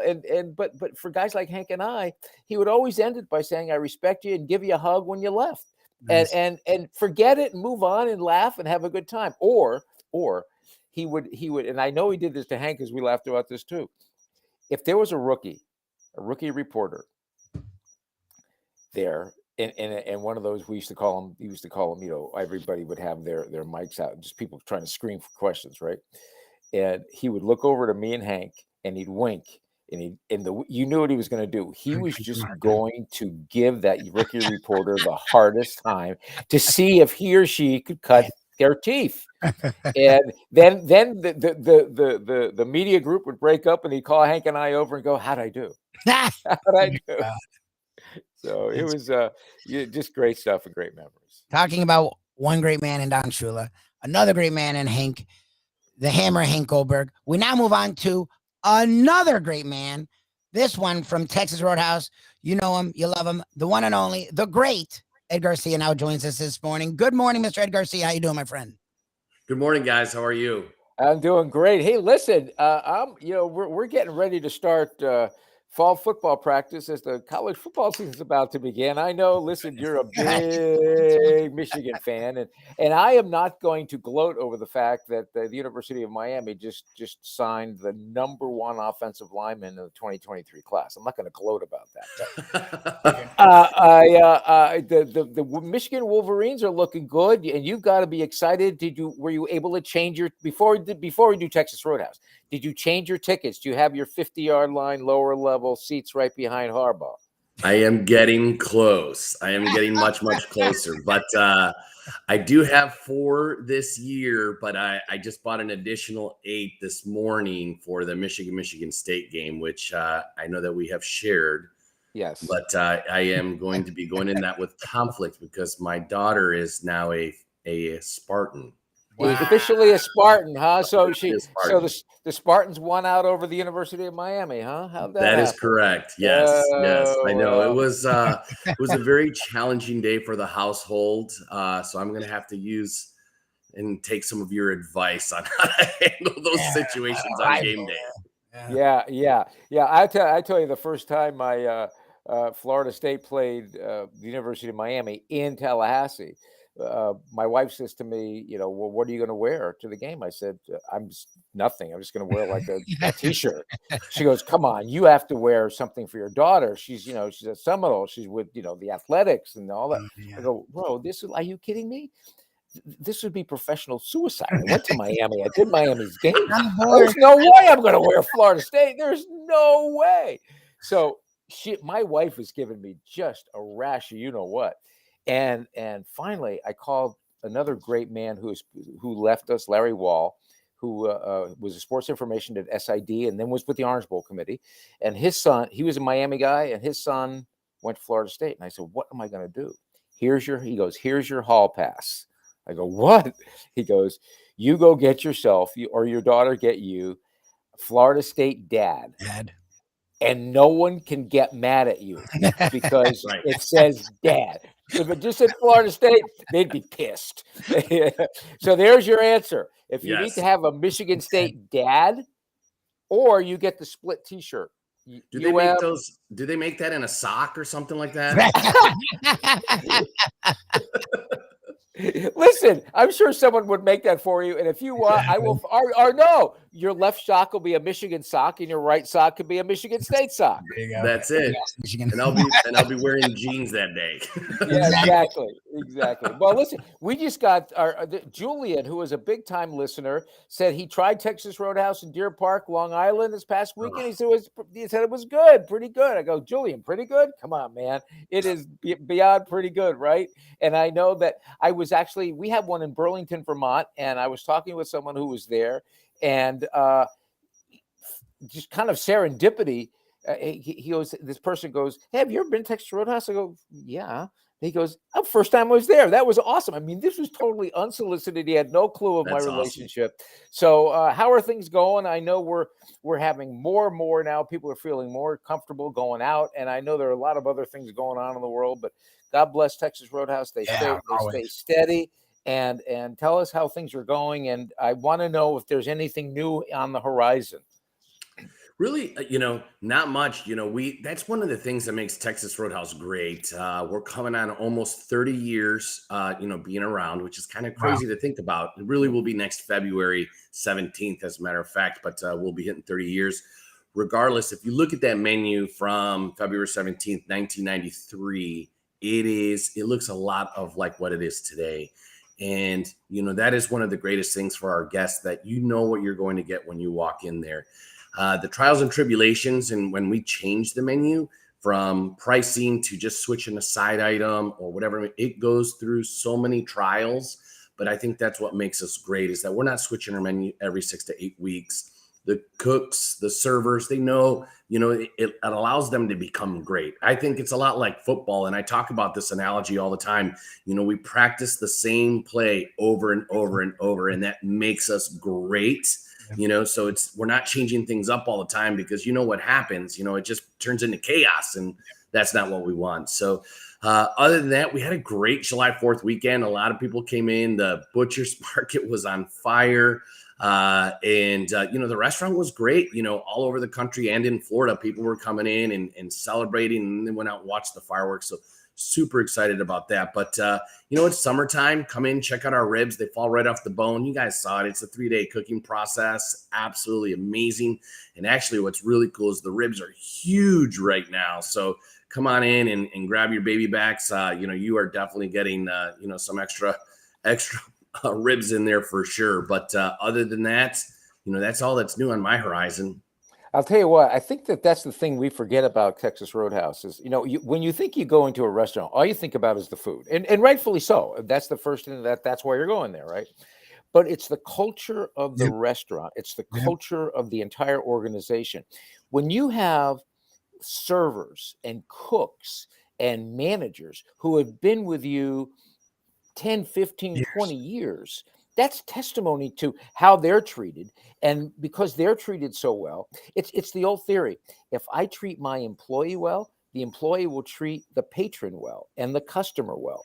And that's what that's why Texas Roadhouse, to me, Ed, was able to pivot the way you did during that 2-year awful period of time that we all went through, to be able to pivot and create a whole new business within a business in such a short period of time by an entire company. Right. I mean, wouldn't you agree?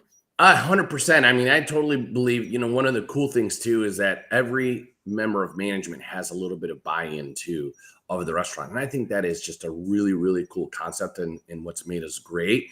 So there is that true ownership, and you want to be successful, and you're going to do it the right way. You're not chasing a dollar on profits. Absolutely, profits are important, but you're only going to be profitable if people come back. So that really gives the buy-in of, making sure that the food is great, the servers are great. And I'll tell you, I talk about it all the time. I mean, I'm going on almost 16 years now with Texas Roadhouse, but this logo is a badge of honor. It is.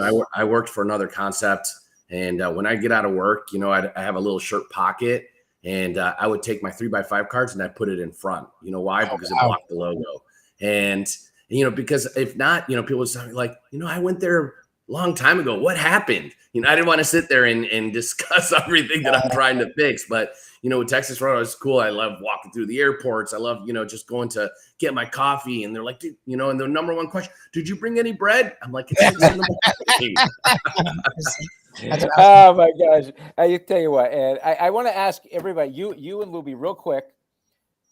Lubie, if you were to go to Texas Roadhouse, what would you order? Real quick. I usually get the New York strip. Their steaks are great. I know they season it, and like you don't always get steak cooked the way you want it, and they do, which is a big one for me. I love the New York strip, and then my wife loves it. It's annoying to me because again, I hate going to steakhouse and getting fish, but they do a really good job with the freaking salmon. That I don't feel bad when she gets. I'm not like fine, get the salmon, because they do a really good job with it. And Ed, awesome. What's your go-to when you go there? I really love this strip, but if I'm going to, what I call fat boy it up, that ribeye, oh my gosh. I mean, and I even get it covered with, our sauteed mushrooms and sassy onions on top. It is so incredible. And and I eat every single piece, marbling and all. So, well, this is my go-to when I go to Texas Roadhouse now. I get the small piece of salmon. And then I asked for a half a rack of ribs. Oh, nice. So that's my version of the surf and turf. Right? There you go. And then you get the rolls on the side. You don't feel so bad. You have a lot of protein, and then you can have a few carbs along the side with it, right? So there you go. There is no other place like it. Again, Texas Roadhouse. If you're not near one, go to the butcher shop online and get the steak sent to you because there is no better way of doing it, especially now in the summer. Those grills are heating up, right, Ed? That's right. Yeah.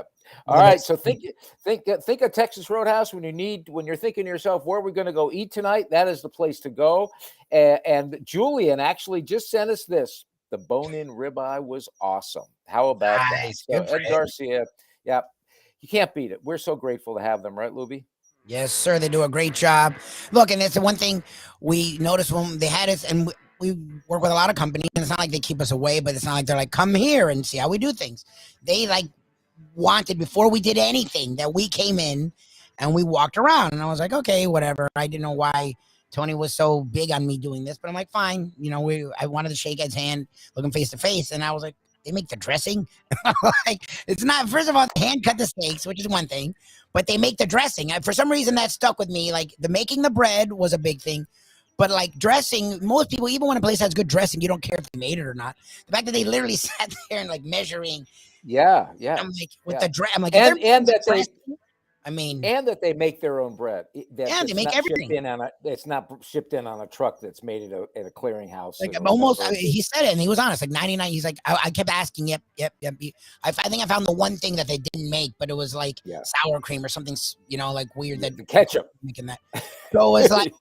Look, if they're doing this from scratch, and I get it, they're a franchise, but it's just different. I've been involved with a lot of different places and the way that they do business. And the fact that what's cool is people all the time will come up to me like, oh, I love Roadhouse. And I'm like, okay. I do. We've been telling you, what's the big deal? So, Julian, I'm glad you got out there. You guys should check out Texas Roadhouse. We also love Catholic Health Services, and we'll talk more about them later in the hour. When we get back, he already teased it, so I'll let him crow. He's been talking about his Canes so much, all the Canes. So they had a ridiculous week. Seminoles got a 4-star. They're doing some stuff, and there's some other stuff in the coming days that hopefully, if it goes right, we can almost keep pace with the Canes. But right now, the hottest team, especially when it comes to recruiting, is the Canes. I mean, the last week, I think they've gotten 4 stars and a 5-star. So he's talked about it a lot. I'll let him do his crowing next. This is the Defo Show. No Defo, just Lubie. We're kicking it old school with the one and only Tony Segreto. Again, thank you to Texas Roadhouse, Catholic Health Services. When we come back, we'll talk a little college football right here on South Florida Live. Hey, folks, Tony Segreto here. Let me ask you a question. What do you look for when you go out to eat? Good food, obviously, friendly atmosphere, not too loud, but good energy, reasonable prices, and a place where you feel comfortable.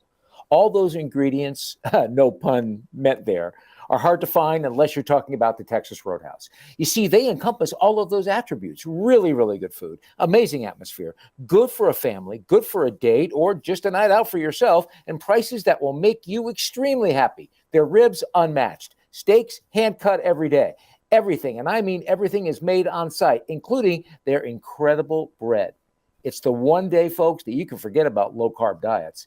Trust me when I tell you, Texas Roadhouse, your restaurant, your destination when you say, where should we go and eat tonight? From the newly renovated sports bar to the beautiful bayside views captured at the Tiki Bar, Jimmy Johnson's Big Chill has it all. Located at mile marker 104, the Big Chill also offers waterfront dining while experiencing breathtaking sunset views of the Florida Keys. It's simply the hottest spot in the Keys to cool off. That's Jimmy Johnson's Big Chill at mile marker 104 in Key Largo. For more information, call today at 305-453-9066. Just kind of early research and had this whole thing about, hey, check out what Hammer and Hank has to say. So I clicked the link and you got to pay $9.95 to see what Hank To wants get to his say. Hank? Are you kidding me? Holy Hank. So Oh, it's he is 7 o'clock. accomplishing the dream. Hold on a second now. So it's 7 a.m. I'm looking yesterday morning. my It's 7 God. a.m., right? At 7 a.m. You here. threw down to 10? So no. So it's 7 a.m. here. It's what, 4 a.m. in Vegas. I call him up and I go, hey, you better call me up because I'm not paying $9.95 to get your pick. About 2 hours later, I call his sister Liz, who lives in Vegas too. And I said, hey, make sure Hank calls me back. And she's laughing. I can't even stop her from laughing and go, what's so funny? She goes, I just heard from the guy who's directing the race. And he called and he said, you tell Hank I'm not paying $9.95 for his picks. So I'm going to watch him deliver the picks.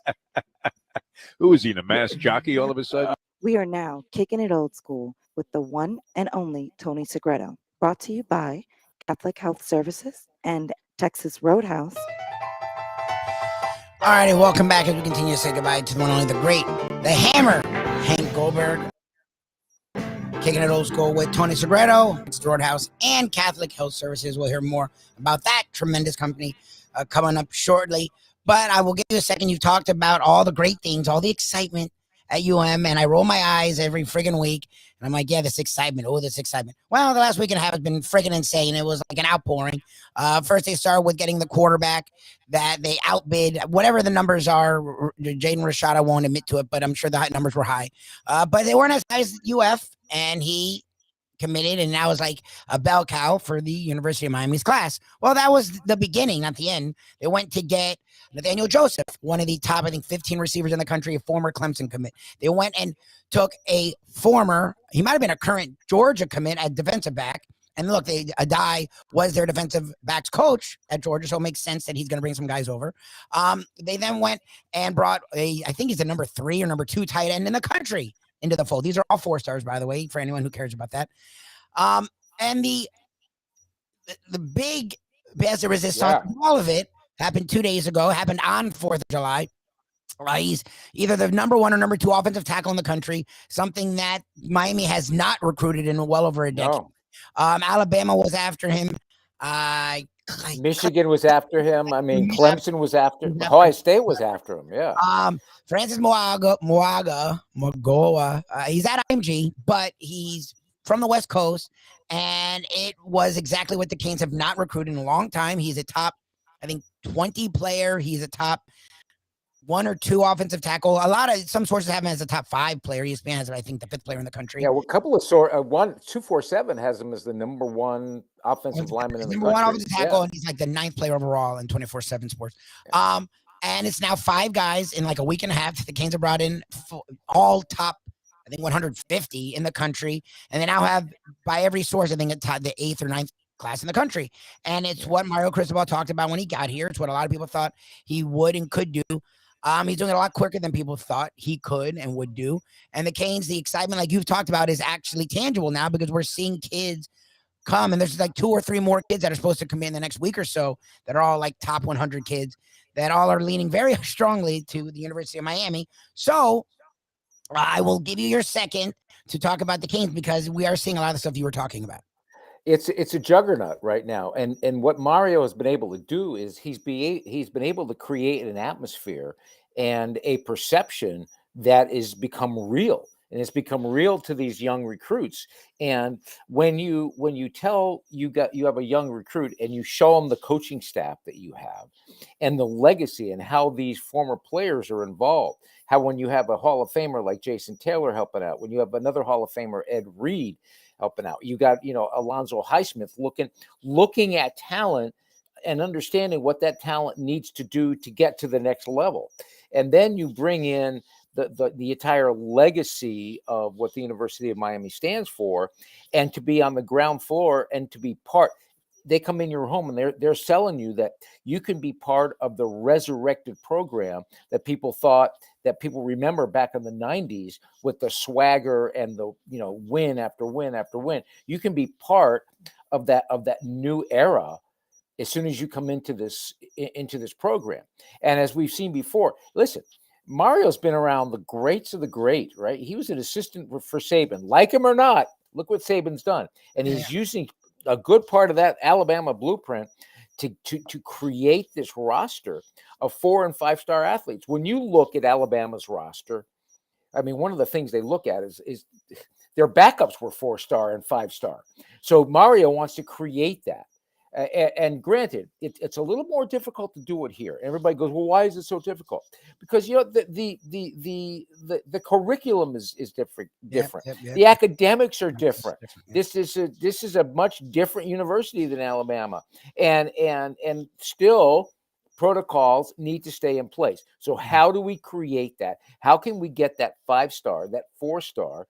That can meet the academic rigor and the academic standard that's set by this great university, and still have that athletic ability to make a difference, right? Because if the Stanfords and the Notre Dames can do it, they're in the conversation every year, whether they get there or not. They're in that conversation, right? And if they can do it, why can't we do it? And we can do it, and we are doing it. And Mario is doing an amazing job with his assistants to where they're out there recruiting, bringing people in. And you know what happens, Lubie? You get a couple of these guys, and it's like what we see what we're watching in the NBA, right? You got guys going, I want to go where Kyrie's going, or I want to go where Kevin's going, or I want to go where LeBron's going, or Dwayne in his day, or Michael, right? Now we're going, geez, I could go where Rashad's going. I can go where Bagoa's going. I could be a part of that program. I can be a part with those, with these guys, and really make something special. I'm going to be on TV like all the time. People are going to see me. My parents are going to see me. I'm going to be living in South Florida with the palm trees and the lights and the glamour and all of these things. Come on, how could you not want to come to the University of Miami and be part of this? And the way Mario does not stop. I mean, word within the building is that there's no one who can keep up with him. In there early, out late, meeting recruits, constantly on the phone. I mean, literally. His day is organized. He goes from spot to spot like he's supposed to. He gets all his commitments done, and he lives for these kids. He lives for these players. You cannot say enough about him and what he's done, and we're seeing it now. Can you take all those 4- and 5-stars, put them on the field, and make them a team, and be able to make the plays when you have to? And that's going to be that's going to be what's critical. Look at how this game has changed. Look at how the University of Florida has 3 coordinators that are making $1 million or more. It's crazy. It's crazy. The facilities. Many of these kids who are at the finer schools, the football schools, they're going to the NFL and going, what is this? It's worse. Yeah. Step down. I'm going back to college. It's better than college. So the way Mario's done it, and Dan Radakovich, how the improvements they're making to the facilities and what they're expecting of the facilities, this isn't just, pie in the sky. We're not being Pollyanna here. We're not going, we're not preaching into an empty can. This is the real deal. And I think we're going to see now. Listen, is there a national championship this year? I'm not suggesting that at all. I am not suggesting that. What I am suggesting is we're going to see a very competitive team, a team that's disciplined, that's not going to make a lot of mistakes like we've seen in the past. We're going to see a team that's going to be competitive no matter who they play or how, we're going to see a team like that. Will it reflect in the record? It may not. Yeah. But we are going to see a different kind of energy. You're going to see a team play for 4 quarters nonstop. You know how Howard Schnellenberger was one who started this deal in the fourth quarter when the fourth quarter started? Yep.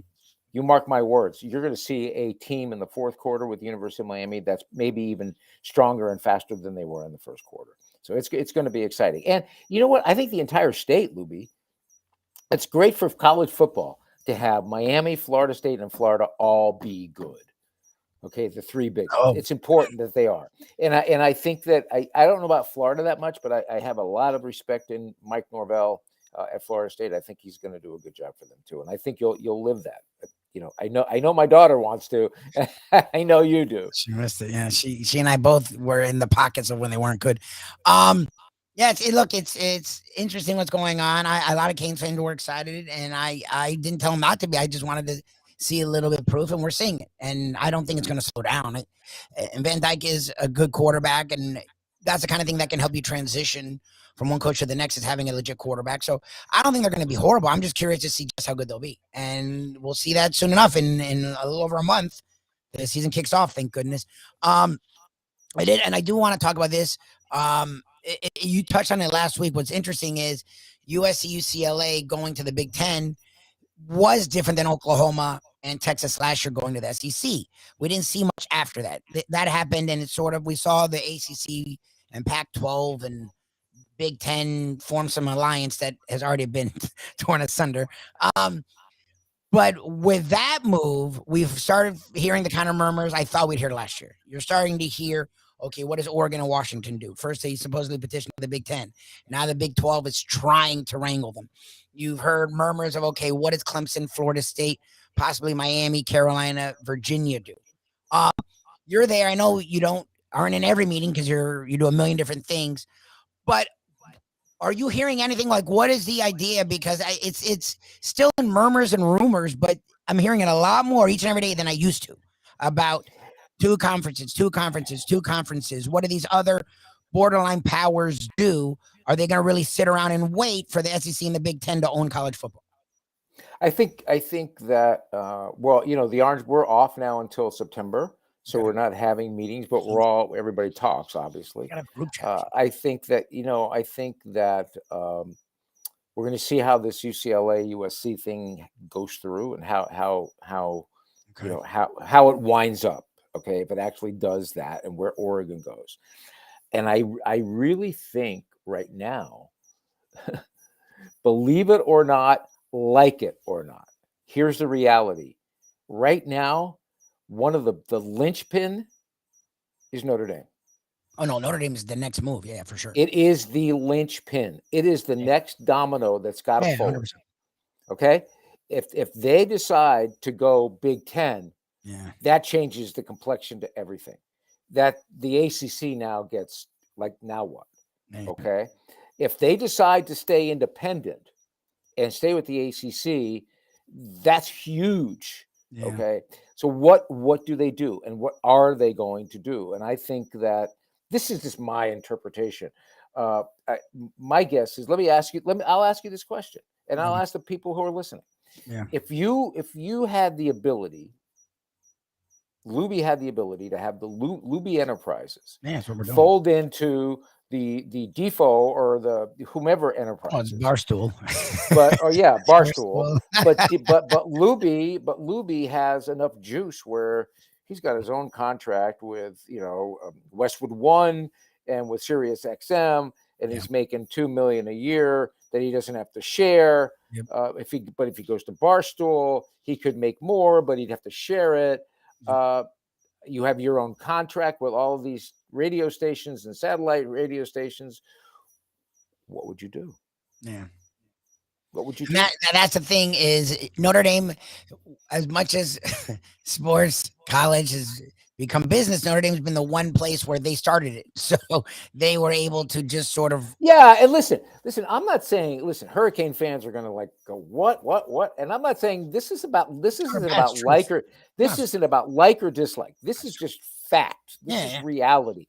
This is where we are, Yeah. right? And they are really, everybody is looking at them to see where they're going to go. Yeah. If they're going to go, they may just say, screw it. Yeah. We're staying right here. We have a contract. We have another, 10 years, 15 years with the NBC contract. Yeah. We're just going to stay here. We're just going to do it. Well, and that's what I was saying. Is they started it, so they haven't needed to go anywhere. The problem is when you look at like the payout, the Big Ten is going to pay out their schools like $100 million, where crazy. The other right? schools couldn't. And the ACC, it's I think it's less than half what the SEC could pay, because that's Clemson and FSU. The murmurs have been for over a decade.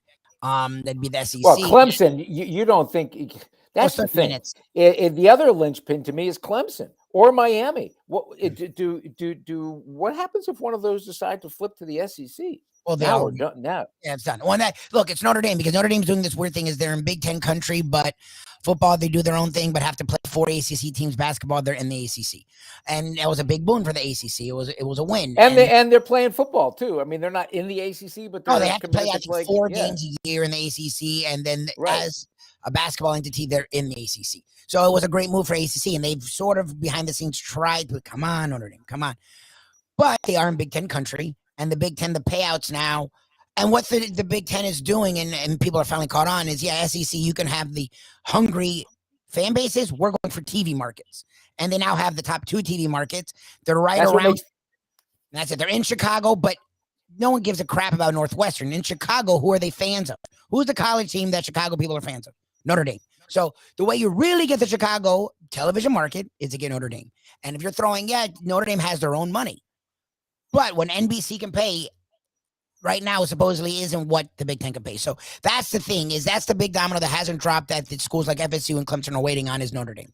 If they can somehow keep it independent, then it allows the ACC to stay afloat. My thing is, I think you're just peeling the Band-Aid off slowly that way. Like, I think you talked about this last week, and all I've heard from is this. There's going to be 2 conferences, whether it's now 5 years, 10 years.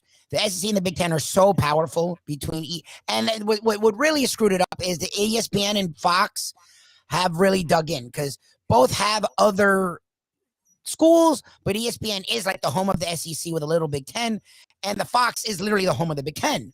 So Fox has realized, if we really go in with the Big Ten, we may be able to go at ESPN, and that's what's really propped up these 2 conferences.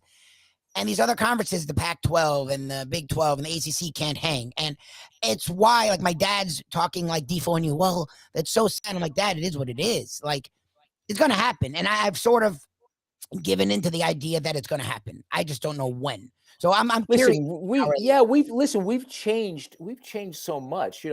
When I first started in the business, the Big 8 was Nebraska was in the Big 8, Oklahoma was in the Big 8, and this is when there was no, you had to literally recruit. I mean, it would be a that's how all these bowls got in trouble, because they were illegally recruiting these teams to come play in their games. Pardon me. Fortunately, the Orange Bowl never had to face that, because we had such an amazing history. And who doesn't want to play in South Florida on January 1? Come on, that's like, you got to be crazy, especially if you're Nebraska or Oklahoma or in the Big Ten. But things have changed since then. So we were able to change that, with that transition, and we're going to see this change happen. How quickly will it happen? I don't know. And how much is the college football playoff expansion tied to all of this? So all of this is going to have to work, right? We can't. This isn't just like trading baseball cards. Like, I'm going to give you Mantle, you're going to give me Willie Mays. It's not. It doesn't work that way. There's a lot more that goes into this, and the television contracts are huge. How many have to be redone? And I mean, it's just on and on and on and on and on. Again, and you're so right. The Big Ten has got all of the big markets. Yep. And if they can get Chicago, and again, Notre Dame, Michigan, those 2 in particular, Ohio State, USC, those teams in particular, they're polarizing. Okay. You have your strong, amazingly strong fan base for all of those schools. And then you have just as strong of hated of those who hate these schools, who dislike them, who tune them in, hoping and rooting against them. They want to see them lose. They want to get them to see their ass kicked, right? Yeah. So that's what makes them, that's what makes it so unbelievable. And I think I've told you this before. The Wall Street Journal did a story 2 years ago, how important it was for the Michigans, the Ohio States, the Notre Dames, the Stanfords, the USCs, how important it was for those teams to be good.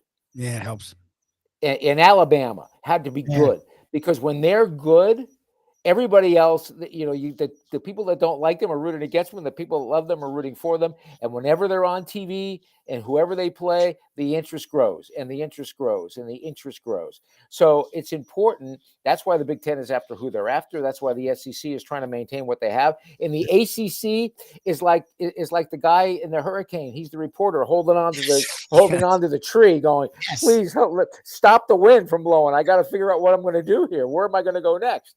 So that's kind of the feeling I get and the perception I get. And I think it's going to be exciting for college football. And as all this is happening, we're seeing these kids doing the NIL. What is this? One young man got $9 million or something. Well, the quarterback supposedly, again, he's fought it off, and Ruiz has fought it off, but sort of feel like it's true. Crazy. Absolutely insane. It's a different world, and you said it is very complicated. And look, a lot of the times this part of life can be complicated, but what I've learned from you and the one and only Jeff DeForest is with Catholic Health Services, tough times to your family, they actually make it simple, which is something that doesn't happen often enough when it comes to medical issues. Not even, Defo's mother's was end of life, but they handle everything when it comes to medical care, and they make it easy. And the thing we hone in on so often, and you've done this for weeks now, is the communication aspect, because at the end, most medical care facilities handle it somewhat similar. But the communication is such a big part of the family's part of it, and the person who's being helped by Catholic Health Services or the medical entity, that does them from the rest. Absolutely. Because if you're not communicative to the family and obviously to the patient needs to know what's happening next and what's going to happen and why you need this. And the family needs to know what to expect. And the family wants daily updates, hourly updates in many cases that they should have. I cannot tell you, I've said this, I almost feel sorry that I keep saying it, but it's the truth. For months now, we've had a dear family member, going through some really difficult times, and getting doctors to return phone calls is remarkable. My wife was waiting for a phone call from a doctor. She walked away from her phone. The doctor called. She called the doctor back. It was 2 more weeks before the doctor got back to her. Inexcusable. That doesn't happen at Catholic Health Services. Listen, we're going to go through this again. For those of you who have never heard us, if you're new to this show, if you're new to old school, what we do here, Catholic Health Services is a one-stop shop for rehab and anything you could possibly need. It is recognized throughout the entire southeastern United States as maybe the #1 place for stroke rehab. You just look at the numbers, look at how they take care of their people. We're talking about people who are not just skilled, who are not just really good therapists or really good doctors or really good nurses, but these are people who love what they do. They're passionate about their jobs. They're compassionate with the patient. They're just as compassionate, maybe even more so with the family, and they do this every single day. Catholic Health Services consistently is ranked as one of the top facilities in the country, the South Florida Catholic Health Services I'm talking about, in terms of how they do it every day, 24/7. And here's the thing, I am going to hammer this home, and we're going to say this over and over again. You don't have to be of the Catholic faith to go there.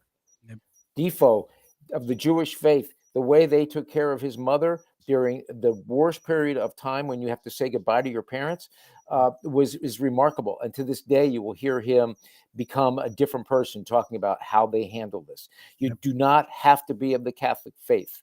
You can go there. And you know what? If you just have a question, say, hey, I heard Tony Segreto and Lubie talk about Catholic Health Services. I'm just calling. I've never heard of you, or can you give me more about what you do? Call them up. Go to their website. Look and see what they have. Listen, your loved one needs rehab, but they don't want to go to the facility. They don't feel comfortable. They'll have people come into your home and do it for you there. So go to CatholicHealthServices.org. Look at the website. If you don't have a website, you can go to the library and look at it, or just look it up and give them a call. and let them know you're thinking about what we need to do for our loved one. I promise you when I tell you this, they're a special group. They love what they do. They do it 24/7. It's step and repeat. You will not be disappointed. Yeah, look, they've been great with us. God, thank you, God, I haven't had to deal with them in that form, but whenever I have dealt with them, they are on. Communication is such a big part of life, and it's such a tough part for so many people. They make it feel easy, and I wouldn't take that for granted. And I'm telling you, as someone who dealt with my grandmother getting sick once, she got better, then got sick again. I went to the hospital every day, and because I was there every day, I got in with the nurses, and they sort of knew who I was, so I sort of had an idea. But I'm telling you right now, like, to get a doctor to tell you something was like a freaking miracle, So hearing you guys talk about Catholic Health Services makes me feel comfortable that at least someone exists out there that really puts the patient and the family first. Catholic Health Services will do that. We will do that when we get back. We will finish up this edition of Kicking It Old School with the one and only Tony Segreto. Thank you to Texas Roadhouse, Catholic Health Services. More of Kicking It Old School next, right here on South Florida Live. Ponies in Style at Champions, the outstanding simulcasting room at beautiful Hialeah Park. Yes, the grand old lady of thoroughbred racing has never been more vibrant, and you can wager on the races from the top tracks around the country while enjoying a cocktail at the Brass Rail Bar or any of the fine food served throughout the facility. If poker is your game, you're covered in style, and you can play all your favorite Vegas-style games, including blackjack, craps, and roulette, in Hialeah Park's sizzling hot casino. Get a player's card when you walk through the door for all kinds of generous amenities, including our favorite, free play, when you come out to the ultimate casino and entertainment destination, Hialeah Park. Hey folks, Tony Segreto here. Since day one, Catholic Health Services has been part of Old School. And since we've started letting people know about them, it's changed their lives. You see, Catholic Health Services, while being recognized as one of the top places for stroke rehab in the country, it's also about a group of people who not just excel in what they do, from the doctors to the nurses to the therapist, on and on and on. It's how they do what they do every single day that separates them from the pack. They do it with a passion, unmatched, and the inclusion of family in every step of the process. Trust me when I tell you this. If you want the best, unmatched rehab with a special group of skilled, caring people, there is truly only one place, and that one place is Catholic Health Services. These days, we're all looking for comfort anywhere we can find it. Thank goodness for Landlubbers Raw Bar and Grill in the Plantation location, because they are making sure you are as comfortable as possible. First of all, they're not only open for delivery and pickup. All you have to do is go to landlubbersbarandgrill.com for both pickup and free delivery. Their hours have changed a little bit. Monday through Thursday from 3:30 to 10, and Friday, Saturday, and Sunday from 11:30 to 10. You're going to have the best wings in the world. You're going to have a great burger. You're going to have their amazing soups. Again, Landlubbers, Raw Bar and Grill. It's nice and easy. Just go to landlubbersbarandgrill.com for both your pickup and free delivery. Thank goodness for Landlubbers for making you always feel right at home. A young person at a crossroads in life has an opportunity that otherwise would not be there. A Tony Segreto charity event, raising hundreds of thousands of dollars to help young people find themselves in today's chaotic universe. A noble endeavor through college athletics, hardworking coaches, many hours of practice, many hours cracking the books. There is an answer out there for NCAA athletics. Yes, it does involve the pursuit of virtue. And nobody better to expose that and generate that thought than the great Tony Segreto. The morning just isn't right without Defo. It's now time for the Defo Show.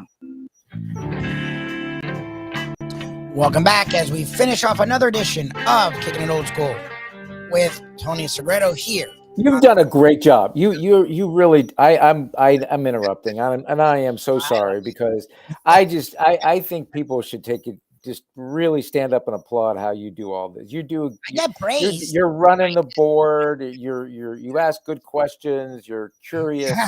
I love how shocked when it's, wow, you did good. Like, I mean, and I just no, you know what it is. Again, you sit there every day with a very big personality, and to now run the show on your own, you do a wonderful, wonderful, wonderful job. So I have to ask you a question now.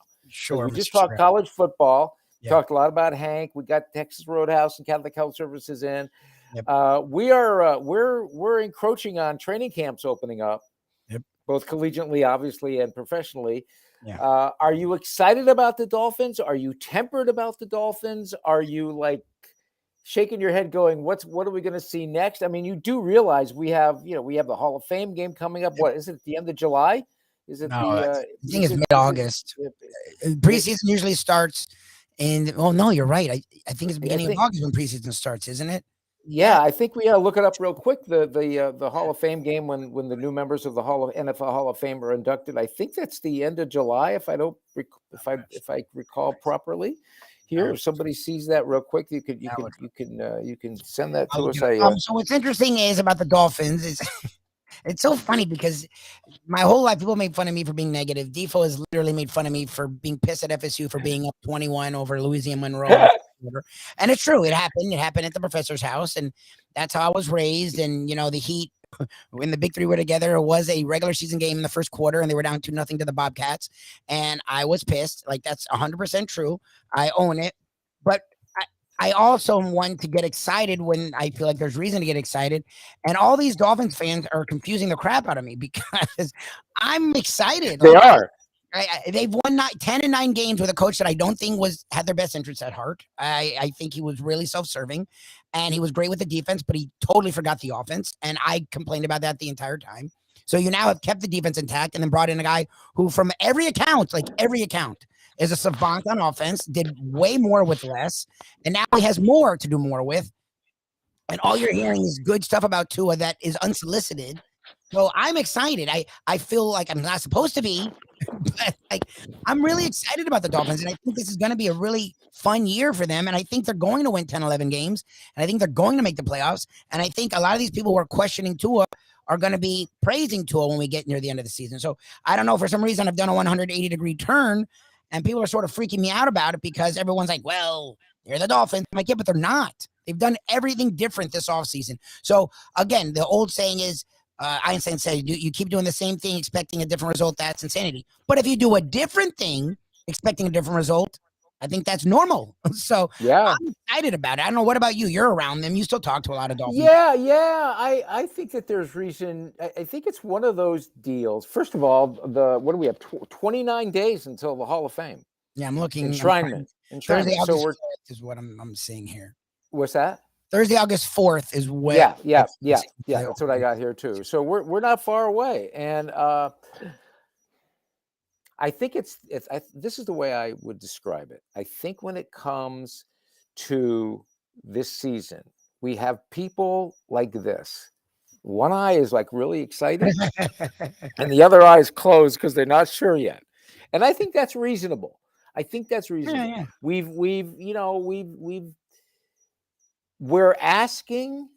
We're retrofitting this quarterback we're not sure of, surrounding him with what we believe are the right tools for him, right, to make the plays that we think he can make. Yeah. But the question still remains, does he have the ability to go 50 yards down the field? Do we have that ability to stretch the defense? Do we have that ability? We keep hearing that we can. Let's see if we can. I think there's a more wait and see. Yep. People will go, well, you just were so excited about the University of Miami. I think it's a whole different approach. Yeah. It's a different game. And I think and again, I think that there's, by what they're doing, the excitement is real. And there's no reason to think the excitement with the Dolphins isn't real. But we've been feeling real because we've had so many turnovers with coaches and everything. And we have reason to be a little more excited maybe with the University of Miami. Their quarterback, despite what he had to work with last year, is considered one of the top, if not the top quarterback in the ACC. Yep. Right, at least right up there with Clemson's guy. All these, and so he's coming back. Tua, injured, not injured. Can he play? Can he not play? Can he make is he panicking? Is he getting happy feet? Is he getting sacked? All these different things. Yeah. Well, we've got this new coach. Everybody loves this coach. There's no reason to feel other other than optimistic. But I think the optimism comes with caution. No, it's no. I think it does. Like people have made me feel guilty for being optimistic. And I grew up. We were always optimistic. So it's like I know it's been 20 years, but I'm gonna be optimistic. So I'm excited, and I think people should be excited. Look, Defo talks about it. Even if you're not gonna win, at least be exciting. They have enough speed where they'll at least be exciting. Tua will get the ball to Hill and Waddle and Edmonds and Mostert and Gesicki. Will they score touchdowns? I don't know, but they'll be exciting, and that's a step up for me. Hopefully, this has been a step up for you all from listening to me ramble. You got to listen to the one and only Tony Segreto. What a great hour! I had a lot of fun. Defo will be back next week, so that's a win for me. But I don't know what it is for everyone else. Tony, we love you again. Thank you to Texas Roadhouse and Catholic Health Services, and we will talk to you again next week, my friend. Appreciate it. Hey, my pleasure, my honor. You do a great job. And now, are you going to be on the lunchbox today again, or no? I will. 12 p.m. right here. Thank you, Mr. Veteran, sportscaster, broadcaster. 12 o'clock right here. We are your home, not only for the Defo Show, without Defo, just Lubie today, but the lunchbox, 12 p.m. right here. Mike Mayo, I will join him as well. So tune into that, and tune in tomorrow morning for more of the Defo Show, and tune in, of course, each and every week to the one and only Tony Segreto. Thanks, Tony. We love you. My honor. Love you too, guys. Bye-bye. That was Tony Segreto again. Thank you to Texas Roadhouse and Catholic Health Services. Thank you all for listening. And you do praise me, and I actually don't take offense to it. I'm flattered. It's been a long time. I've hosted. It's not my first rodeo. I've hosted a lot of these, and you learn something. And when you work with Defo every day for 12 years, now 12 years, you pick up a thing or two. I will never be him. I will never try to be him. I will be me, and I am different, and I have this voice with this package. So. Lucky you. We'll be back tomorrow morning again at 7 o'clock. It will be Hialeah Park Trivia Challenge Thursday, where we give away a Landlubbers gift certificate. That starts at 7:30 with Dave Gurgles Gurgley. I will be on here today again with Mike Mayo, the lunchbox, at 12 p.m. right here for the absent Defo for Grant. Thank you, Grant Long. Thank you, Tony Segreto again. Thank you, Texas Roadhouse and Catholic Health Services. We will see you tomorrow right here on South Florida Live. Let's go to eat a damn snack. Look what they done to my show.